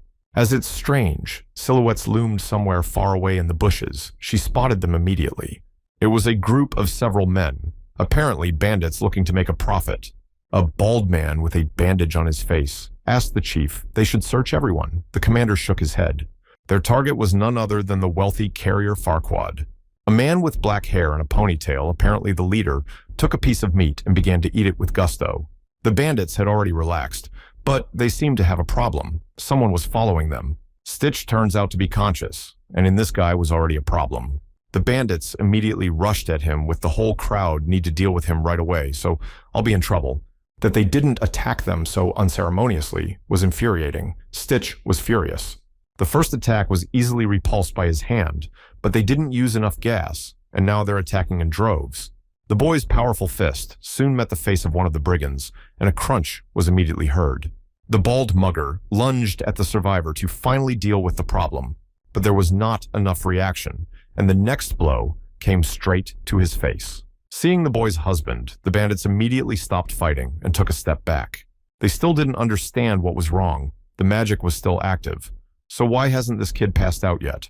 Stitch at this time wondered after the red tree in his head began to appear information about new skills. Is it really a new feature?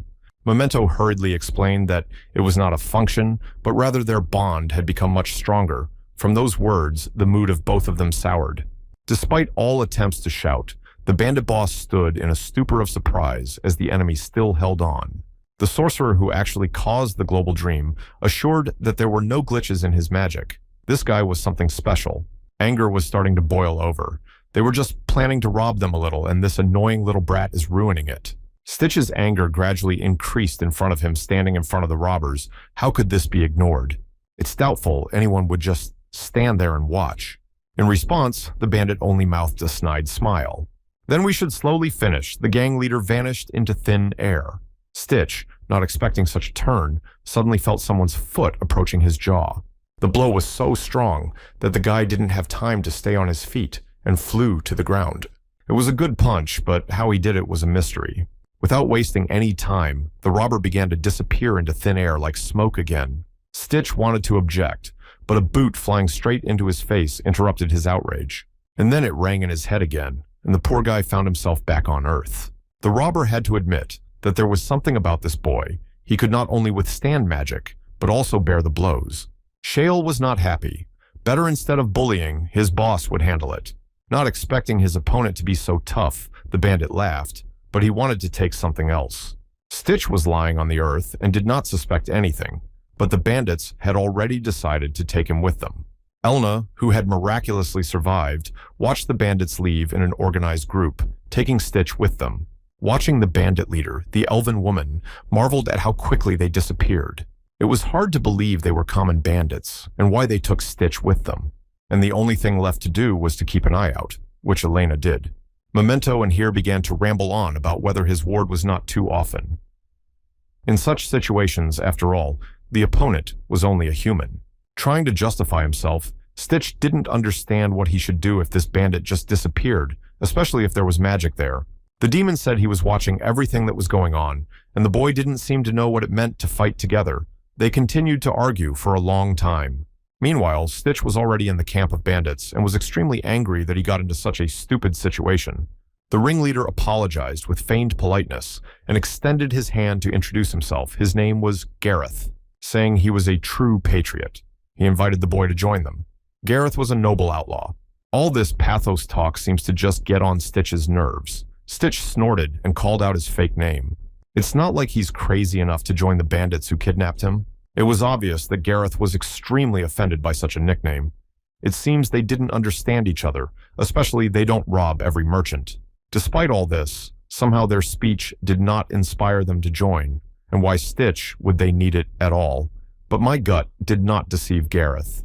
Turning to Bald called Bernard, the leader reminded him that he had once been too, and Bernard took offense. Pointing to his mage, Gareth continued by saying that Shale had not quite mastered magic alone either. The sorcerer only remained silent. Having hit the table with his hand, the bandit asked, and thanks to whom it all happened, the wards immediately confirmed everything with glee. With a smile on his face, the man said he had a real flair for talented people. An arrow whizzed past his ear, hitting him slightly. The same arrows began to fall like hail, slicing through everything around them. Immediately, there was a commotion around them. They were under attack and had to seek shelter immediately. The only thing I wondered was what the guards were doing. Why no one warned there was a total commotion. Stitch smiled. It was a great moment. Elena had organized everything perfectly. There was a commotion, so no one paid any attention to her captive, and they could leave quickly. Gareth was furious to find out the kidnapper had other partners. That changes everything. Taking advantage of the moment, Stitch quickly ran away, and in the thick of the forest, he was already met by his friend. They were now running together, and there were many bandits around, so it was getting dangerous. Did she really bring them all? But Elena said only a few. All the guards were out, poor guys. But it was only a matter of time before a couple ran past them, hiding in the woods. Gareth had managed to catch up with them after all, and now stood blocking their path. They were surprisingly fast. He was far behind them, and they'd taken the shortest route to get here. Breathing hard, said that he never allowed to leave, even if he failed to persuade the fugitive. This annoying guy was starting to piss him off. Stitch grimaced. Without wasting a second, Gareth jumped at them, prepared to destroy them both in one fell swoop. Hit him with his fist, failed, he vanished into thin air again, and his hand went through. The demon warned that the enemy was aiming for the stomach and to be very careful. Stitch had no time to activate his conditioned reflex, but he was already hit by a powerful leg kick. By the way, he managed to dodge, which shocked his attacker. And how he had managed to see anything, Gareth was confused. Memento hurriedly explained that the man had an artifact in his cloak that allowed him to become invisible. But what the spiritual and material worlds were was decidedly unclear. Without having to explain anything, the demonic artifact simply ordered him to act, and he would decide everything himself. In his efforts to catch the fugitives, Gareth has moved back and forth between worlds. The demon immediately ordered his charge to move to the right. Stitch followed his order, and not for nothing. A powerful fist flew a few centimeters from his face, blasting him cold. Now, an opportunity to attack opened up, and a powerful fist flew straight into the attacker's ribs. Unexpectedly, Gareth gritted his teeth at the sudden flash of pain. Without delay, the elfess launched several throwing knives directly at her opponent. The transition would take too long. Gareth didn't have time to get away from the attack. The brigands, standing in bewilderment, could not understand how this guy could notice all the attacks of their boss. It was hard to believe that he had the ability to see ghosts, because he could attack with such ease. What's more, it seems like this guy is keeping up with his boss's skills. No matter how strong the boss was, he needed help, and the sorcerer stretched his arm forward to cast a spell. But he didn't have time to do that, because a small pebble flew into his face, apparently breaking his nose. Elena's attentiveness came in handy. She was already preparing the next stone, but she can't stay away. The other attackers noticed her and immediately rushed to grab the elf. The girl applied an airflow that pushed the others back in an instant. The fact that she also had magical abilities was a big surprise. People were trying to take cover from the huge wind. Gareth could see that their boys were having a hard time too, but he couldn't help it. The suddenly regained consciousness merchant shouted in a thunderous voice for the first time in his life. At least someone was waiting for his appearance. Noticing the reinforcement, Stitch rejoiced. It was just in time, because to cope with such a pile was difficult. The merchant ordered a breakdown of the place, and his minions rushed at the criminals in a flash. The bad news is it's not their allies. Stitch realized it too late. Another bunch of people rushed at the guy who was expecting nothing. He tried to explain that he was just a traveling companion, but no one listened. These guys acted after full orders and didn't even know who they were hitting. It was pitch black here, and the man didn't understand anything and gave the order to destroy all of them, but if Stitch runs away now, he'll be wanted.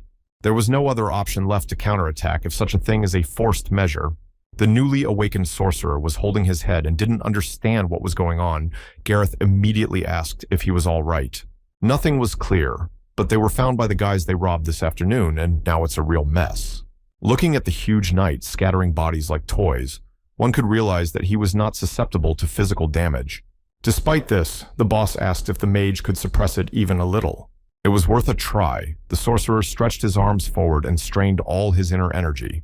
Invisible hands began to braid around the huge knight, trying to hold him back somehow, but unfortunately, he was immune to that as well. Things were getting worse if they came with such high-end equipment that probably thinks it's just a gang of brigands. And despite Shale's objection, the leader became transparent again and moved forward. The huge knight was surprised to feel someone sitting on his shoulder. It was Gareth, holding a knife and preparing to deliver the final blow. Much to the knight's dismay, the hard helmet on his face got in the way and the knife merely slid in tangentially. The answer came immediately. Two huge, weighty fists approached the man, and he felt as if he had been hit by a train. From such power, he could not keep up and fell to the ground now in great danger. The knight was already preparing his fist to finally finish off the pesky fly. But he couldn't do it because he immediately felt the unbearable heat from the fiery projectile. Gareth didn't understand what kind of magic this was, or who these people were. Not even a knight's hard armor can withstand such heat, and the man roared in pain. What nonsense to think that some helmet will save from skills. Memento seemed to be satisfied, and laughed with joy. Stitch did not understand what he so amused. The knight struggled to rise, leaning on his huge sword that was twice as big as the entire Stitch. If the thug ever hits with this giant, there'll be nothing left alive. It looks a little heavy for a normal person. Stitch bounced back just in time to be safe, but still the recoil from the blow shook the ground. It wasn't the first time the guy had encountered such thugs, and it was starting to get annoying. One punch to the joint, and this whole cabinet falls to the ground, which the guy did. Elena arrived just in time. She moved incredibly fast and had time to be in several places at once. The girl immediately grasped the knight's powerful neck with her hand and tried to restrain him. Then came a powerful jolt that toppled the huge man to the ground. From such a thing, the knight definitely couldn't resist and fell to the ground almost unconsciously. Gareth ran up to Stitch, and I asked him in surprise if he'd just been riding around. So what changed? The guy said he'd been mistaken for one of the bandits. He's had enough of these royals, so he can at least teach them a lesson with the help of bandits. The electric arc triggered as needed, and immediately several guards fell to the ground from the voltage. Everyone stopped for a second and didn't understand where such powerful magic came from. A moment later, everyone was tied up, and a disgruntled Farquaad was hurling curses at everyone. Stitch ran up, and with his hand on the trunk, tried to make it clear that the man himself seemed to realize who started it all. Gareth also wondered how it was that the guards knew where they were. All traces had been destroyed. The merchant didn't seem to want to say anything, so the mage offered some option. Digging a little behind his collar, the man pulled out a small medallion, surprised that some people still use such tags. Shale confirmed that you should have left them alone. They would have taken what they needed and left, but who thought the merchant was so hysterical? Then they turned to Stitch. The guy was about to get a drink of water but stopped. The phrase that he was fed up with everything made Gareth very wary. It seems that this stranger is also from the royal family. That's right. Sighing heavily, Stitch couldn't say that the man was completely wrong, but what was their goal? Could it be to overthrow the king? Strangely enough, the reason was similar to the usual revolution. Meanwhile, the robbers were just searching the guards. The bandit leader smiled and asked if it was okay to watch the country go downhill. In addition, this merchant is a representative of Venice, of which there are only a handful, one of those merchants who support the Northern Front. It made Stitch think, of course their goals overlap, but it's going to take a lot more time than that. Turning to him, Stitch asked if he could go or if they were going to keep everyone here. At last, the brigand inquired if Stitch could tell anyone about them, but that the fellow only snorted, in that case letting him go was still possible. Then the man turned to his charges, ordering them to pack up, for it was time to leave. The brigands were a little upset. Gareth said a final goodbye with a hand outstretched. The man seemed to suspect that Brian was not the traveler's real name. Stitch smiled back out of politeness, but he didn't want to cross paths with this guy again. Still, they shook hands, and that was the end of their adventure. Soon, Stitch together with Elena still found another dungeon. With the help of the search skill, it turned out to be much easier. The cave looked completely untouched, which was odd. The passage was completely clear, then it was best to go inside. Inside the dungeon, it was damp and smelled of something foul. Stitch walked ahead, pointing the way. The elven girl twitched slightly as if she had noticed something. She thought there was a monster wandering around somewhere nearby. The guy noticed too, but it was only a goblin that immediately disappeared around the corner. When asked if Elena had ever fought with goblins, she nodded her head. There are a lot of them in the forest, sometimes a whole pack of them. Stitch nodded her head. She couldn't judge the ones she'd seen in the forest, but she'd have to be careful with the underground ones. Suddenly he stopped, with his arm stretched forward, blocking the path. The elfess was a little surprised. Ahead was an obscure structure, apparently a goblin trap that could be very dangerous. Running the weapon down, the guy cut the small, almost invisible fishing line. As soon as he did so, immediately several goblins pounced from somewhere from the darkness of the dungeon. Of course he saw everything and immediately prepared a fireball. These things could not be ignored. The goblins were immediately covered in fire, and in a second, there was nothing left of them. Let this be a lesson to Elena. Underground goblins are very dangerous creatures. The girl shivered with fear, but her companion was right. These monsters are extremely repulsive. The artifact began to vibrate, pointing the way and glowing with a bluish light along with it. Mila held it in her hands and tried to find the right path. As expected, there are a few monsters here, and the keeper is quite low level. Raymond and Emmerich bickered amongst themselves. The timing is certainly good, but no one in their squad knows how to use wayfinding. But still, everyone agreed that the artifact was also quite useful, but still there was something wrong here. Mila stretched out her hand and noticed that the stretch was broken, so someone had been here, maybe a monster or maybe another visitor. But the thread was neatly cut, so it wasn't a monster. Raymond also thought it was suspicious. So far, no monsters had gotten in their way. Emmerich called out to them, saying that there was something here and it looked very strange. In front of them was a whole bunch of them from the goblins that had taken their lives. Maybe it was a troll, but the bodies were completely burned. In a new dungeon, there could hardly be a monster capable of doing such a thing, so there must be someone else here besides them. They need to hurry, and in the meantime, Stitch and Elena were moving deeper into the dungeon. Well, here they are. The guy touched his hand to the cold door, leading somewhere else in the room. It seems that there should be a dungeon keeper there. It could be understood by the characteristic sounds of this monster called Sea Devil. The demon's clue was just right. By the way, if you don't hit all 9 eyes, you can't defeat him so easily. The monster looked pretty nasty. Without thinking long, Stitch lunged straight at the monster and grabbed hold of one of its limbs. The electric arc immediately pierced through the monster's body and the monster roared. Mila heard something happening somewhere in the depths of the dungeon, and tensed up. Everyone else stopped as well.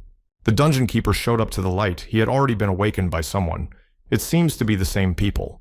Elena was already preparing to launch a few arrows at the monster. The bowstring was stretched to the limit. Watching how they easily deal with the monster, it is clear that goblins are not a problem at all, but the artifact must get to the squad.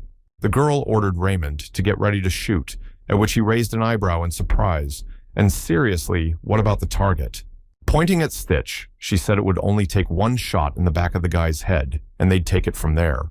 There was nothing to do, and Raymond drew the bowstring and took good aim. Not really interested in attacking an unarmed man on the way out, Raymond wished him a happy holidays. Much to Raymond's surprise, he noticed that his target was moving with such speed that it dodged his arrow. Only it was unclear how he was moving at such a speed. My eyes went to my forehead. Stitch had seen all of this perfectly well, and now his maddened gaze was already looking in the direction of the gunman. Emmerich grabbed his comrade and pulled him aside, trying to save him from the fire jet. The boys were alive, but very frightened. Raymond asked his comrade if he was all right. Stitch asked with nervousness in his voice. "And who are they only? Let them not say they didn't know people were here." Scared to death, Raymond didn't understand how this guy had just used magic. So a bunch of burned-out goblins is his doing. The situation stopped getting more and more dangerous. Stitch was losing patience and was ready to use electric arc. Emmerich came to his aid in time to shield his comrade and take the full damage. The demon explained that it was a form of storage shield that could be used to absorb magic. The unfortunate soldier tried his best to hold on, but it was clear that this guy was no ordinary mage. In the end, the arrow-studded dungeon keeper roared with rage and opened his wide maw. Elena jumped up to her comrade and asked what he was doing and who all these people were, but Stitch himself didn't know anything and was angry. "Then we need to deal with them first." The girl said she'd help him. If so, with his hands well away, Stitch prepared for another throw. His next blow went straight into the shield. This time he kicked, as magic was ineffective. Elena had already drawn her bow and took good aim, but the arrows did not reach their target, and Mila easily deflected them with her daggers. The girl swung her weapon and prepared to fight back no matter what it cost her.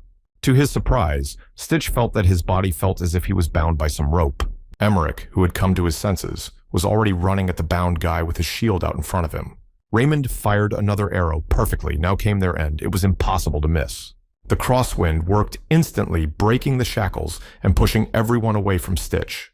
The few arrows Raymond had fired had all flown upwards and were now ready to fall like rain. Luckily, the guy was able to bounce aside in time, and the arrows just stuck into the concrete floor a few centimeters away from him. Whatever they're doing, it's a strange pixie who's stopping it. Meanwhile, Stitch has asked who they are and why they're after them. The demon's voice wryly remarked how they could not even give their enemy even a small clue. Does nothing at all come to mind at the sight of such well-trained guys? Stitch shook his head. Even if their target is he unknown who it could be. There was one suggestion, but it was nonsense. The Herald couldn't have sent them here. It was nonsense. Mila Saeed, the plans have changed. Let her allies take over this guy and she'll take care of the elf girl. Albeit with a slight tremor in his voice, Emmerich agreed and they moved forward together. Meanwhile, the dungeon keeper had recovered and the newcomers had another problem. Mila immediately approached the Elfis and began to strike with ferocity. Elena, who had not expected this, defended herself with her bow, but it was getting worse. In addition, the dungeon keeper has also become active and is now targeting his prey. With its jaws wide open, it was preparing to unleash a blast of energy designed to destroy all life. Stitch saw that his friend was in danger, but unfortunately, there was nothing he could do. As soon as Emmerich noticed his opponent's hiccup, he immediately struck with his powerful shield. He still didn't have enough speed, and Stitch quickly bounced back. The guy had better take care of himself. The guy had already released a jet of air into him that the man could barely contain. Raymond took good aim and prepared to fire a hail of arrows. Luckily, Stitch was able to dodge the arrow, but one slid across his cheek, leaving a small scratch. Even though he activated crosswind, opponents are slowly getting used to its effects. You need to deal with these two first, or they will continue to cause problems. Elena looked at her rival with an exasperated look that was starting to get out of hand. Meanwhile, the monster was preparing to unleash its full power on its victims. It was necessary to act as soon as possible. Mila struggled to close herself against the wind, but still managed to stay on her feet. Because of this wind-created fire, it seems the Elfis wants to increase the distance. The girl didn't have time to do anything before Elena was already behind her. This was followed by a powerful leg kick. The girl couldn't react in time and staggered. The Elfis said that just because she has a bow in her hand doesn't mean she's not to be feared in close combat. It made sense. Mila was fully prepared for it, so don't underestimate her. She swung around, aiming her opponent right in the face. Their fists simultaneously reached their target, and the girls felt a burning sensation on their cheeks. From such a powerful blow, they were thrown in different directions unpleasantly. Sure, they clung to each other again. Neither girl was going to back down. Both were excellent fighters in close combat and fought almost equally. Swinging her bow, Elena still managed to throw her opponent a short distance away. Bouncing off the wall, Mille noticed that the monster was looking at her with all eyes. even though it was dangerous, but the girl landed right on the monster's head, revealing her sword. She was just in time to notice that Stitch was using the electric charge again. But this time, the power was much greater. The girl immediately shouted to Emmerich that their opponent was up to something, so one should be careful. The man realized it himself, but still he couldn't do anything. His body was paralyzed. We had to stop Stitch any way we could, but the guy had already seen it. Mila used her weapon to ride the monster. In the wide mouth of the Guardian, a powerful charge of energy began to appear again. Stitch had had enough of this, so he decided to end it all once and for all by releasing a powerful charge of electricity in different directions. The opponents closed their arms in an attempt to somehow evade the attack. The guy immediately shouted to Elena to start acting. Now there might not be a better time. To his horror, Raymond was startled to see one of his arrows fly right into his face. Luckily, he managed to dodge, but there was a deep scratch on his face. The man was still asking his comrade to save the girl. Scared to death, Emmerich tried to wake up his girlfriend, who seemed to be unconscious due to the shockwave. A bad guess visited Emmerich's head, and he gritted his teeth. Stitch stood and over his shoulder watched what was happening. His opponents were seemingly disarmed. The guy then looked at the monster with anticipation now. Now he would get his experience by all means. Pushing off the ground, he jumped right into its jaws without a doubt. With a powerful airflow, he split the monster's head in 1 second. All that's left to do is eat the curse, and they've got the win in their pocket. Stitch landed on the ground, and the amazed Elena watched his every move. Looking at the team, which in a second lost all their fervor, Stitch said to go to the room with the artifact, and he will deal with the others. Noticed that it seems to be unnecessary after mining the artifact. They will bury them with the dungeon anyway. This bickering annoyed the guy, and he wondered if she had heard the story of how he survived. The herald was too negligent, and that's why the guy stayed alive and doesn't want to make the same mistake. Swinging, the boy prepared to unleash his full power on his enemies. Emmerich, unwilling to part with his life, clutched 2 pebbles in his hands, and smoke began to emanate from them.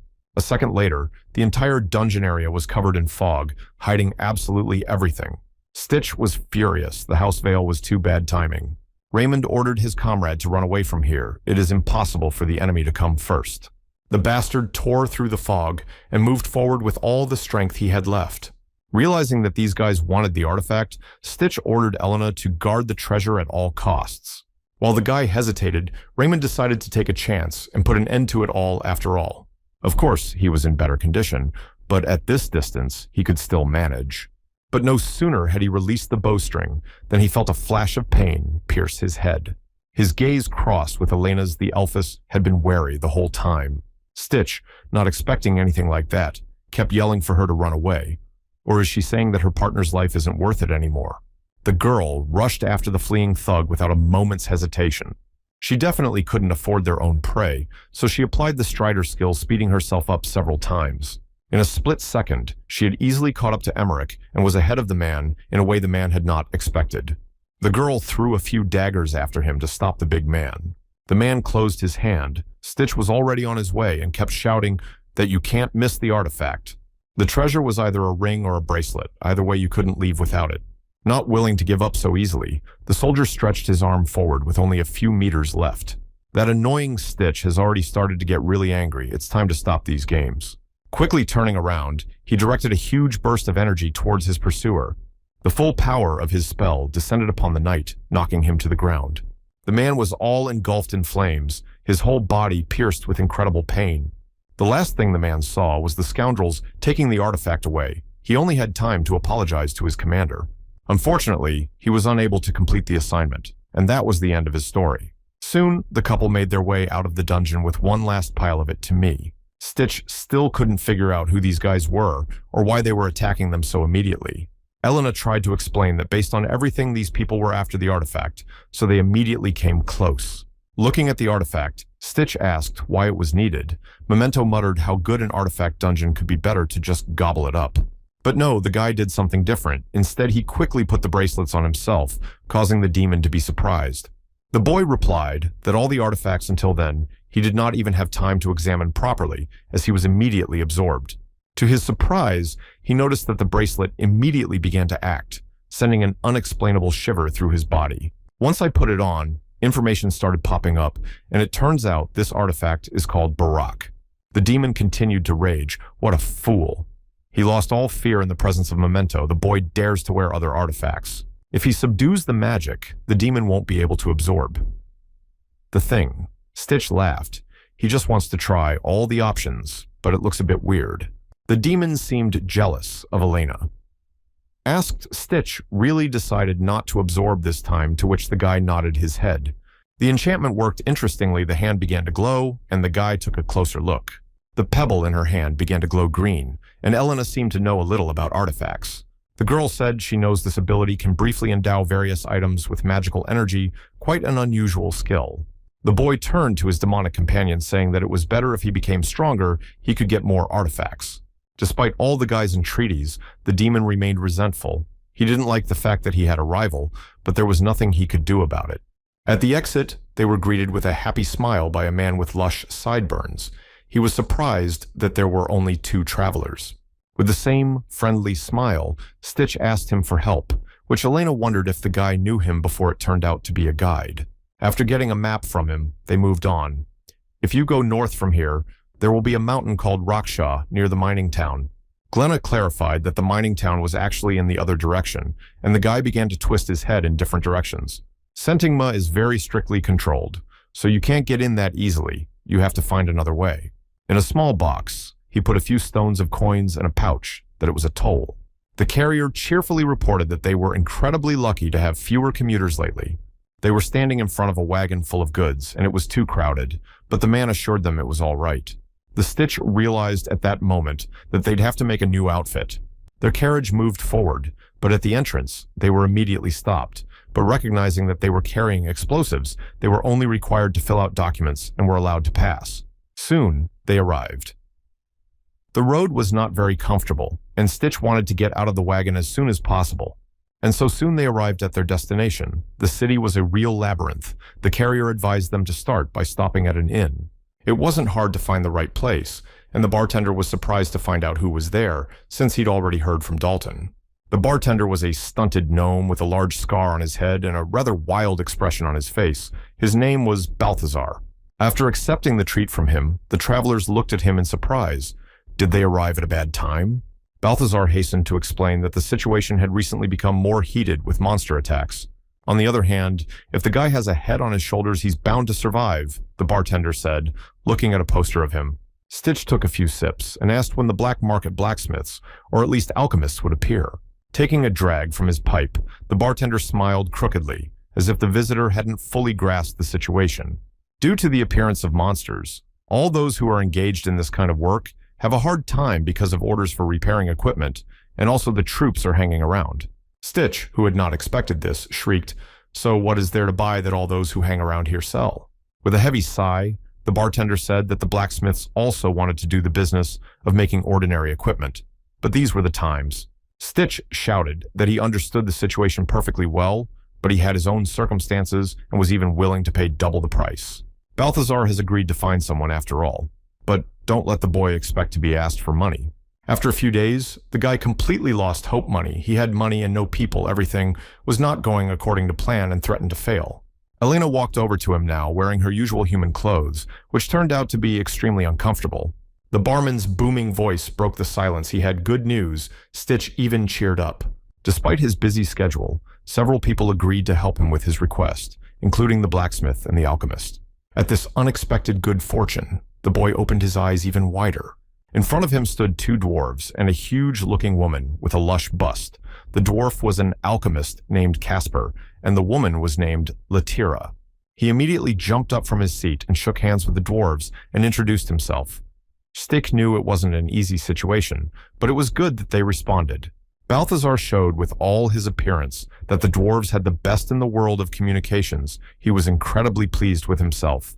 Casper said, "Let the boy explain what he needs first, and then they'll figure it out." Stitch immediately drew his sword and showed the others, saying that his friend had made the item. The masters looked at the object with undisguised surprise. They had seen something like this for the first time. Such a weapon just can't be picked up. Obviously, this item was of incredible strength. Stitch sat with a thoughtful look, and it was true his subject was much rarer than one would normally find in this world.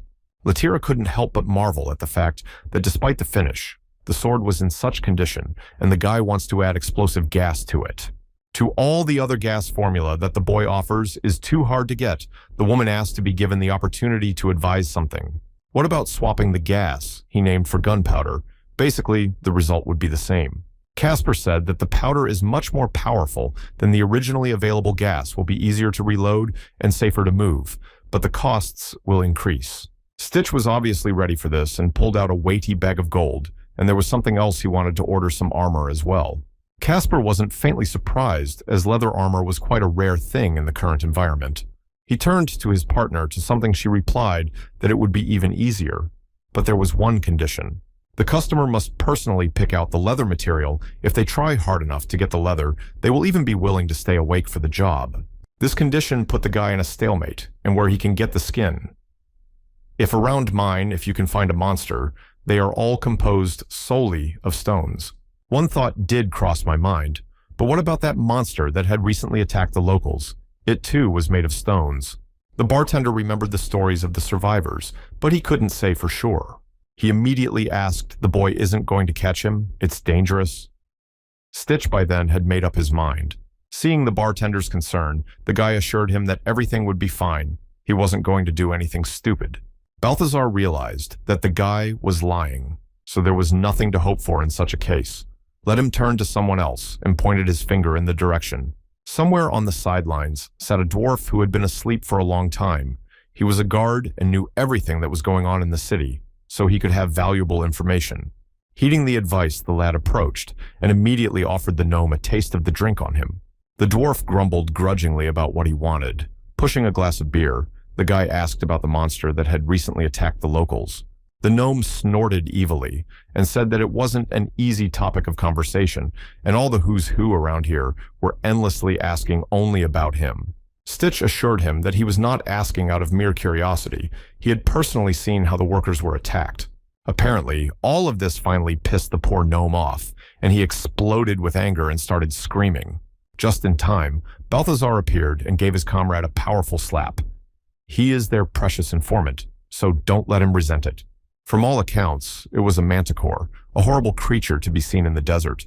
While they were dealing with the soldiers, one of the walls collapsed, and suddenly a monster with a torn wing appeared from there.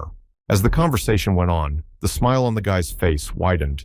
This is exactly what you need, manticore monster with bat wings and a poisonous scorpion tail. Thanking his interlocutor for the information, the guy threw him a heavy bag of coins. The dwarf asked if he was going to catch this monster.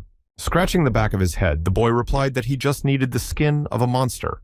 The dwarf sighed heavily and advised him to give it up. Some simple adventurer is no match for such a monster. This seemed to upset the man very much, and he even gave the money back, but Stitch waved his hands. With pride, Stitch said actually stronger than he looks, so no need to jump to conclusions. A small flash of green-colored energy immediately appeared on the boy's finger. There was a small click, and the air was filled with electricity. At that moment, the candle behind them lit up with a green light. All those present were amazed for the first time they had seen something like this. Stitch shook his head and blew on his finger, but he can still stand up for himself, so there's no objection. The gnome drunkenly shook his head, and if the lad would fulfill one request, he would arrange everything himself. Soon, they were already moving along the gutter, and the smell here was unpleasant, to say the least, but on the other hand, they managed to avoid attention. Soon, they approached their destination. There was utter chaos, and someone's bones lying around. With instinct, the guy easily deduced what was going on here. This vile odor was literally eating my lungs so that I had to cover my nose to keep from passing out. It was probably relatively safe here. Elena saw something and turned to the boy. Someone seemed to have lost an arm, and now there was a small, faintly visible ring on that limb. A hunch popped into my head that it seemed to be a comrade of that dwarf drunkard. The boy remembered that the gnome had asked him to bring the belongings of his deceased companions as well. Good thing they caught at least one thing. Elena immediately hid the ring in her bag. They moved on. If they could find one more thing, they could go up. At this time, our couple was already being followed by a pair of someone's predatory eyes. Stitch immediately began asking his demonic companion about this manticore, but the demon didn't quite understand the question. Stitch did not stop. He wanted to learn as much information about this animal, that the monster is a monster he did not know. After briefly thinking, the skull replied that the hide is tough and resilient, so ordinary weapons would be just useless. Also, there is resistance to magic. Even with all that, this monster has a weak spot in its wings, has webbing that is pretty weak. After a few meters, a real mess began to appear. It must have been the monster's doing. The demon wryly remarked that there were no other monsters nearby capable of such a thing at the time the boy found a shovel. Suddenly, their tranquility was interrupted by someone's powerful roar that made even the air begin to vibrate. Memento reported that Monster guessed he was merely waiting for the intruder to enter his territory. Elena tried to calm herself down somehow, even when her grandmother was forcing her to relive 8 hours of horror. It wasn't that scary. Now, that was interesting. Even the demon was a little scared to ask what this old elf made her do. But now is not the time to speculate. We must concentrate on the battle. The boy's plans were definitely not to stay here forever, so he prepared for battle. Elena wondered what was in his plans to destroy the monster in such a simple way, but it was a steel wire that could be used to bind his legs. He'll get close, and Elena will cover for him. The girl told him to be careful. All that was left was to figure out what this monster was. The guy enchanted his dagger in hopes that it would help deal with the monster after all. Not for nothing did he get this skill.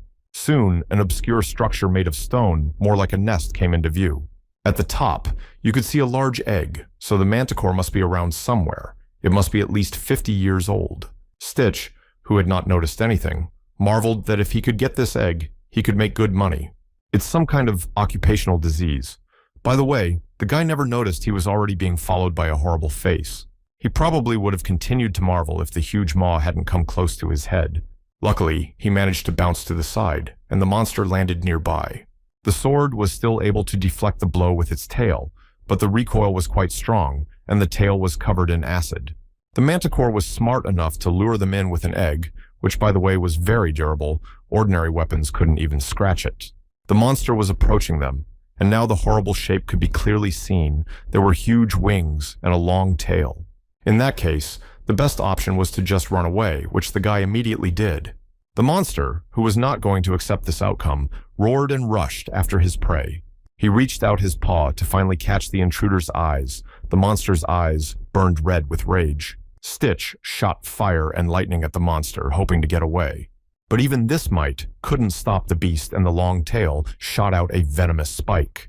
The situation was heating up, and magic should be more useful than normal attacks, so Skull ordered him to continue. Eventually, the accumulated damage should make itself known.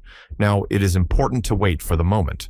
Raising its tail, the manticore again shot out several venomous spikes. But if the spike touches his skin, Stitch is in danger of melting.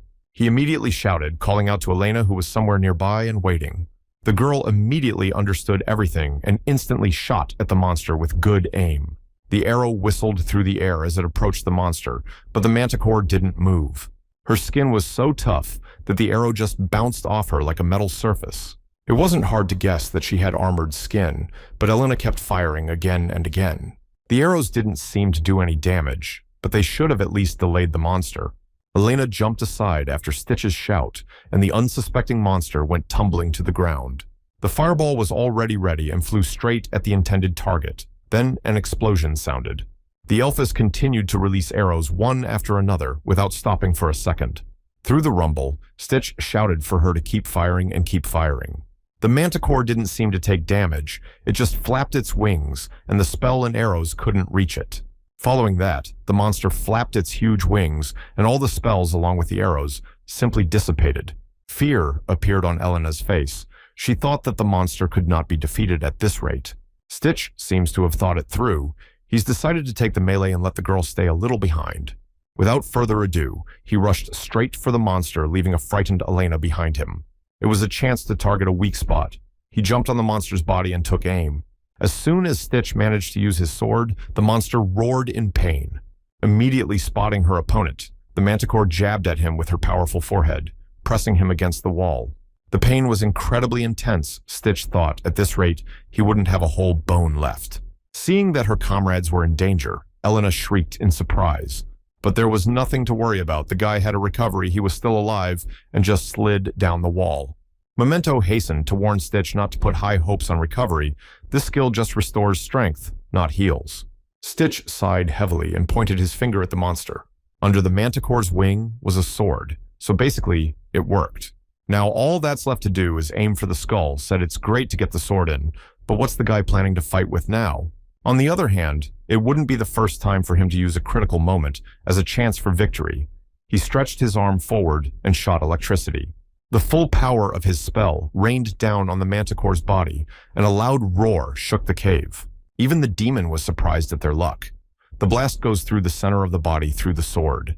Gritting his teeth, Stitch continued to do damage, even though his strength was diminishing. Finally, the manticore flapped its wings and let out a roar so loud I had to clamp my ears to keep from going deaf. The poisonous tail was already ready to release its spikes, and the danger was increasing.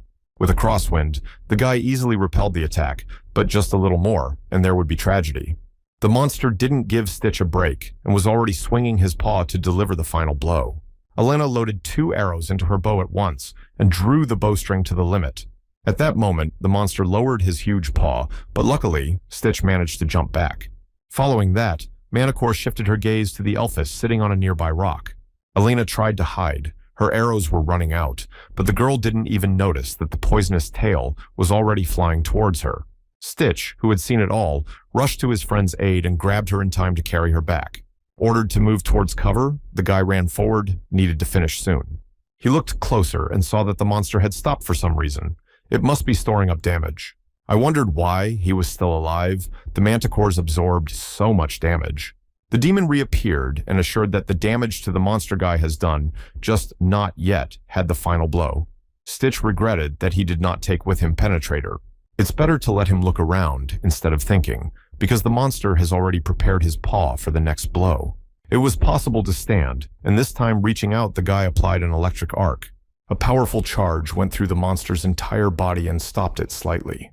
It was obvious that the manticore was already tired, and its movements had become more imprecise. Stitch saw it too, and shuddered a little. Something strange was going on. Eventually, the exhausted monster fell to the ground. It seems victory was evident. Stitch jumped closer to examine the monster. He couldn't believe it was over. The dangerous tail was already behind the unsuspecting Stitch's back, but Elena's arrow averted disaster in time. The girl watched everything carefully from afar, though she couldn't hear, but Memento decided to praise her. Since he doesn't have any other weapons, Stitch took a shovel. He'll have to use the tools at hand. With one apt blow, he separated the monster's wing from its body with a loud crunch. The monster roared in pain, revealing a wide mouth full of sharp teeth. I even had to cover my ears. Stitch's head was threatening to fall apart from the volume. Demon, along with Elena, marveled at the tenacity of this guy. Even in this situation, he continues to destroy the monster.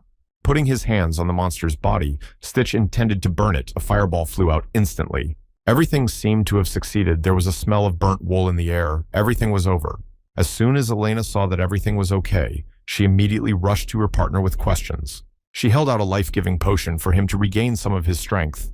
Although sarcastic, the demon still praised the work, especially the last part he was even impressed with. The girl lowered her eyes. She still couldn't believe that they were able to defeat such a terrible monster. Stitch drank all the potion in one go, and breathing heavily asked, "They won, didn't they?" Quickly taking care of the problem, he began to rummage through the body of the defeated, but there was nothing there. Memento was also puzzled. If you could imagine how many people were missing, there must be something left here. Stitch began to think the remains they had seen the egg, and everything else suggested a bad idea. His fears were not in vain. Another monster came out of nowhere.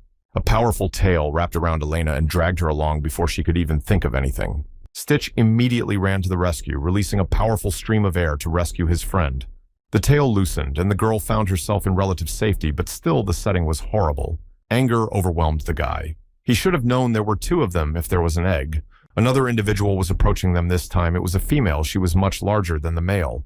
Bouncing high, the monster crashed straight up with its thick head into the unsuspecting Stitch.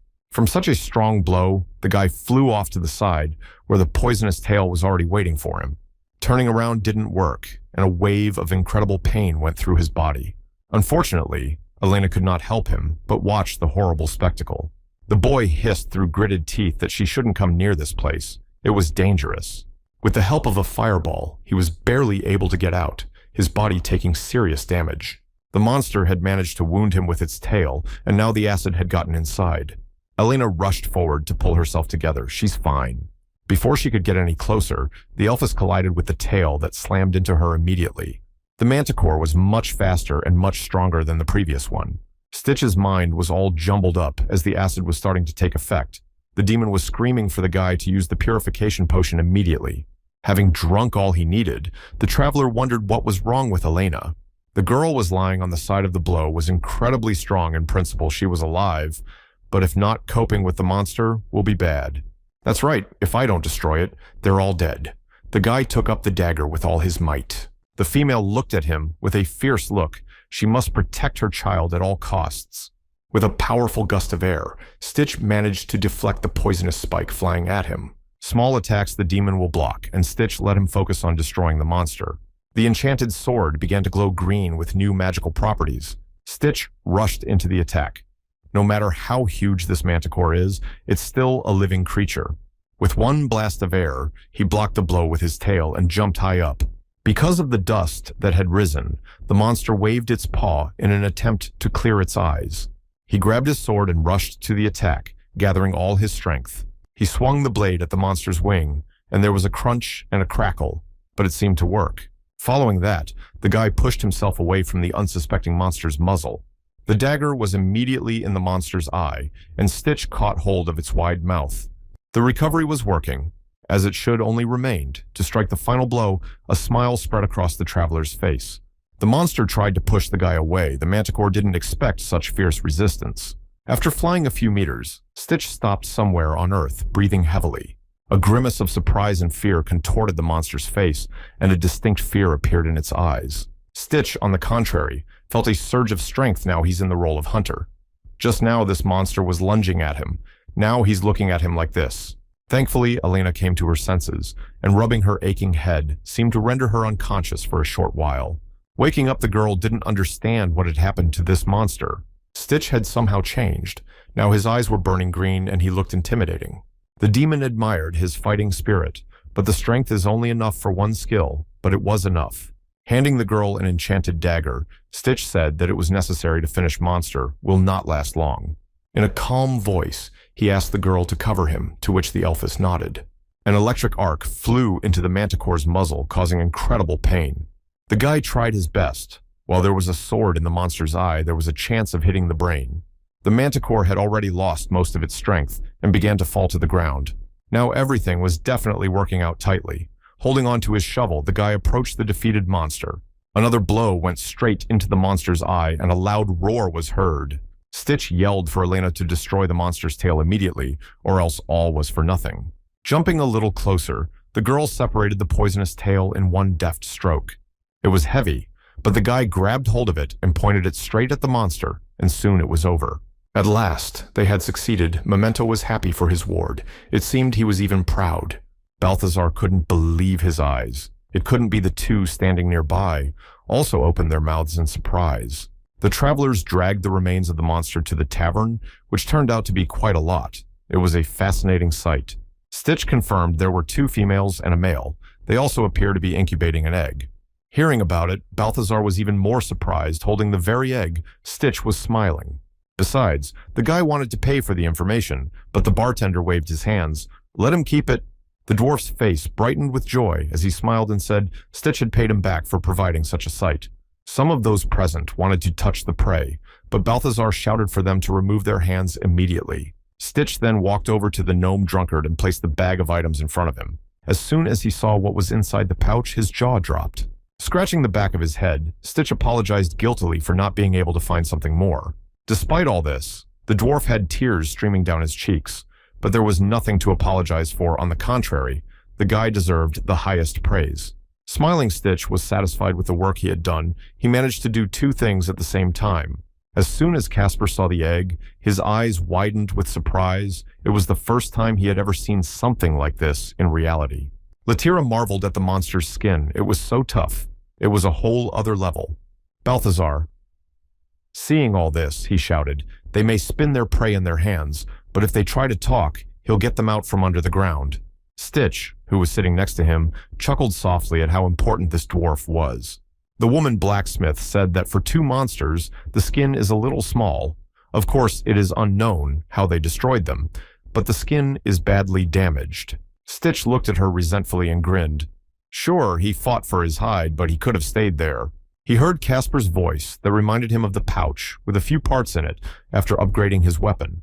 With a smile on her face, Latira said that she gave the weapons to her buddy, and tomorrow they would be ready. As for the armor, it would take about 3 days. Surprised, Stitch asked why so quickly. He thought it would take much longer, to which the girl winked at him. They were not some beginners. But then Elena appeared. She was holding a broken bow with a frustrated look, but unfortunately, the blacksmith couldn't fix it.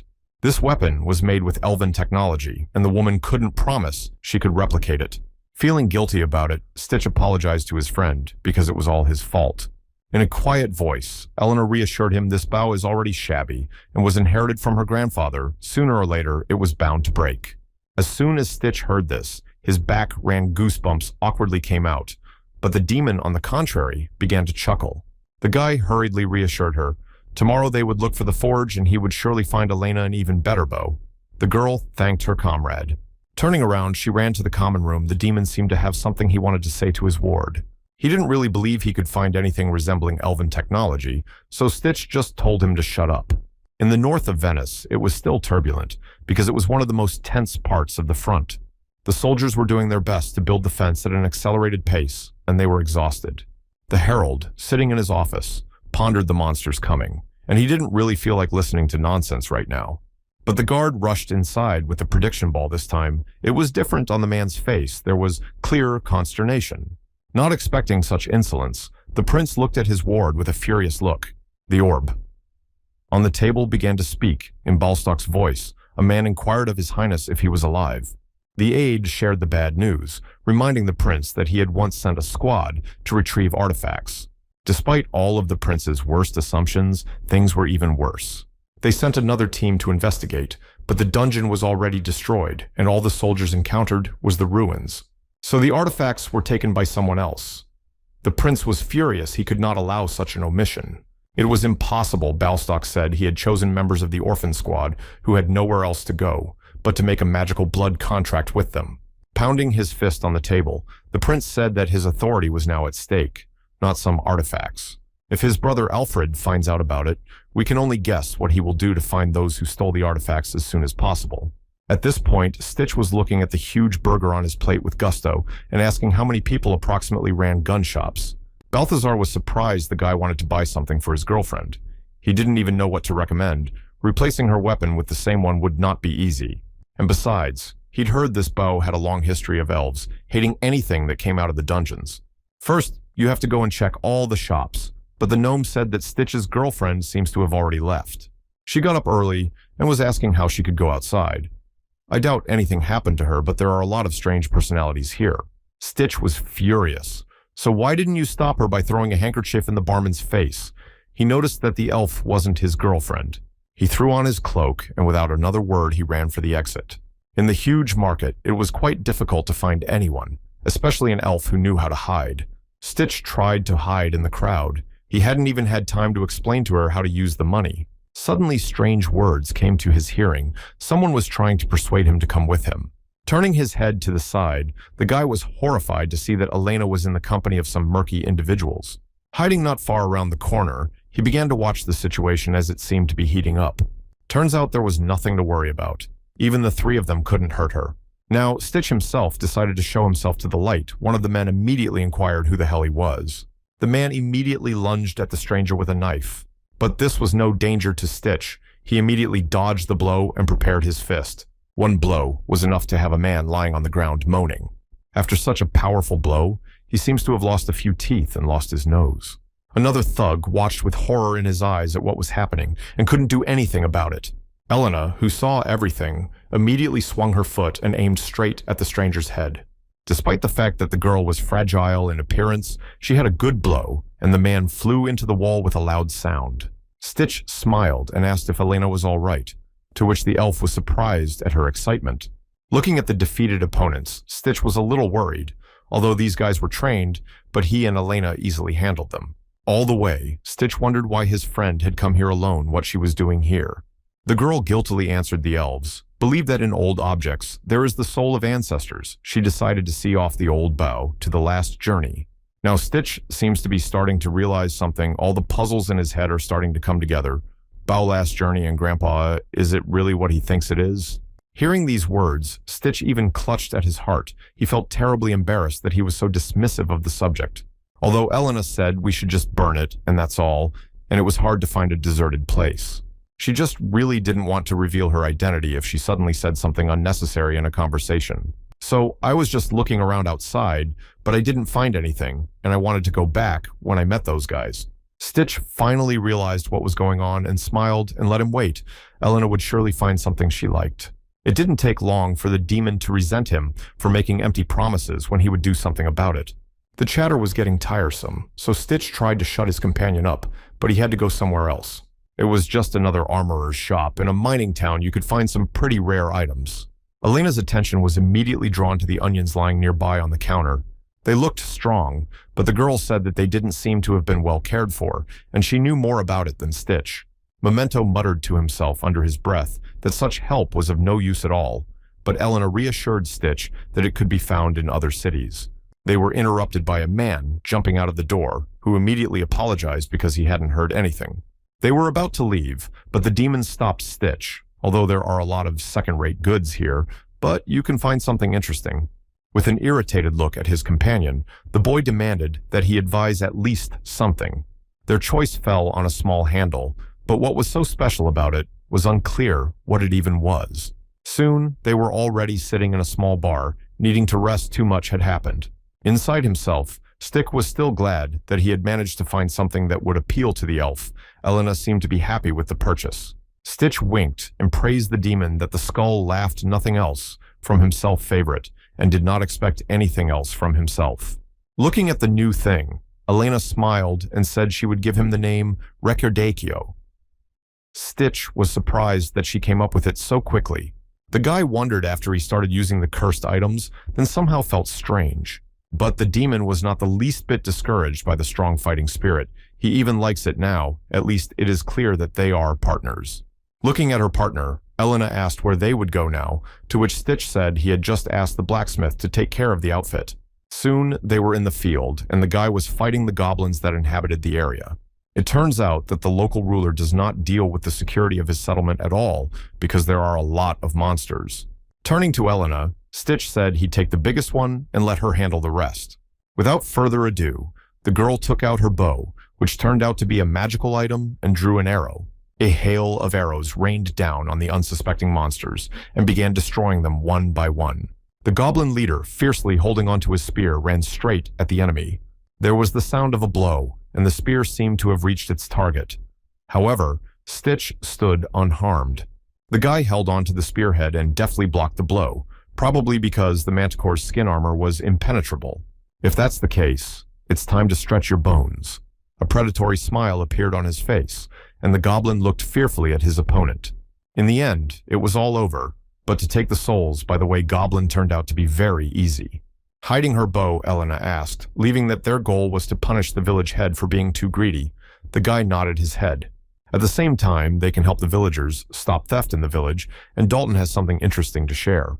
A recent conversation in which Dalton had told him that the local ruler of the village of Gelen was too fond of wealth. Stitch wasn't surprised by this, but the bartender went on to say that with his means, he furiously began to collect artifacts. Soon, the couple approached the intended place. It was a rather large village in which there was a lot of excitement. To begin with, it was necessary to find an inn. As soon as the travelers entered the village, the first thing they saw was a guard taking the last pig from a peasant. Despite all entreaties, the man in the purple cloak was unrelenting. All the residents' property belonged to the ruler, so stop being stubborn. Of course, Elena couldn't bear such an injustice and immediately grabbed her weapon, but Stitch stopped her. The surprised girl asked if they shouldn't stop this robbery, but the guy offered to wait. A little boy ran out of the nearest cabin and ran up to his kneeling father. With a slight movement of his hand, the guy took out a gold coin glistening in the sun from his bag. As he got closer to the unfortunate man, he held out the fee and said they needed a night's lodging if they had a spare room. Soon the guys were inside, and having plates of soup in front of their faces was even kind of embarrassing. The owner of the place complained that these people come every time and take everything from them. First they raised the fee, and then they started picking on everything. Now they have no way to move anywhere. The man sighed heavily, leaving them to either run away or stay. With great pity, the guy looked at this unfortunate man. The situation was even worse than his own. Frowning her eyebrows, Elena wondered why these soldiers were doing this to them. Why take away the farming? With a heavy sigh, the man replied that everything was fine before these taxes were levied, but now the soldiers are not being paid their salaries. Listening to all this talk, Stitch kept thinking about his plan of capture. Most likely all the treasure should be in a hard-to-reach place. When asked how the man knew the wage situation, he said you can hear a lot of different information at the local inn. A smile appeared on his face as a place to find out the most important information at night. There were already enough soldiers in the inn to make conversation with them. During the arm wrestling competition, they got to talking. Stitch said that sometimes he works as a mercenary for a living. The soldier laughed and offered the guy a drink on him, which Stitch immediately accepted. When he heard that this boy had been mauled by a monster guardian today, he was surprised that there were no monsters in their area. The traveler smiled and replied that there were quite a few goblins on the outskirts of the village, and that the headmaster was there. The guard nodded understandingly, asking, "Did the traveler destroy it?" Stitch scratched the back of his head and lied that he only had time to run away, and then asked how he could beat him. The bearded man laughed and couldn't believe that a tough guy like this mercenary couldn't take down such a pathetic goblin. Their conversation heated up, each of them telling their own adventures, and the guard seemed to be getting a little tipsy and tongue-tied. The alcohol hit him in the head, and the guard told him all the secrets and that all the funds went to mining artifacts. It was just what was needed. Stitch rubbed into his confidence and questioned, did the ruler have so much money? He just had one artifact hearing this. The guards looked at the bracelet with surprise and interest. The traveler immediately noticed that the guards were not as simple as they seemed honest or foolish. By the reaction, it was easy to guess. The military man laughed. Their ruler is such a spender that it's only worth showing the artifact, and he'll buy anything. The man then advised the boy to go to the fortress, where a commander named Chelsea was in charge. Thanking for the information, the boy left the inn where Elena was already waiting for him. Already tired of waiting, the elven woman asked if he had managed to get the information. The guy was extremely embarrassed. He thought it would be different, but in fact he was just drunk. Then they just walked down the night street. All the while, Elena wondered how people could drink such bitter water. She was worried that someone might be watching them. Stitch said he'd noticed it earlier, and the spy is also extremely inept. Taking the stone in his hands and energizing it, the guy prepared to throw. It was already starting to annoy him.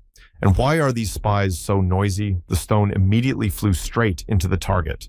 A stranger in a dark hood was hiding around a corner and didn't expect a rock to hit him. Stitch ordered to get out of there immediately, but the man seemed in no hurry to show himself. Soon, several of the same cloaked men came forward, and one of them told Stitch to put down the artifact and get out of here. He didn't have time to say anything as his face collided with Elena's powerful knee. After such a blow, he naturally couldn't stay on his feet and fell to the ground. The others were terrified. Even Stitch was a little surprised at such power, wondering how he had once been able to defeat Elena, to which the demon replied that it was all thanks to him. Elena continued the beating, it seems. At this rate, she will leave nothing for her partner. Soon all the bandits were disarmed and sat bound with a strong rope. When asked what their purpose was, one of them replied that it was all about the artifact. After that, he was immediately hit in the face with a kick that knocked out several teeth. Already starting to get angry, Stitch said that wasn't what he was asking about at all. As soon as he entered the inn, the gang immediately gathered. The costumes were obviously pre-prepared, so they were planning.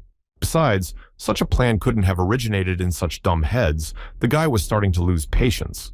Taking the robber by the finger, Stitch said that he was a kind man, so he would give them a chance to tell everything nicely. The robber seemed to realize he couldn't get away with it, and replied that Lord Chelsea was his plan. As soon as Stitch heard that name, he stopped for a second, and it seemed to clear up. The robber went on and said that since the Count was spending all the money, it was necessary to take away some of the artifacts by force when they were brought into the country. Surprised that they hadn't thought of appropriating all these artifacts, Stitch asked where they got them. Suddenly, a familiar voice was heard from the back. It was the same guard he was saying that they weren't aware of either.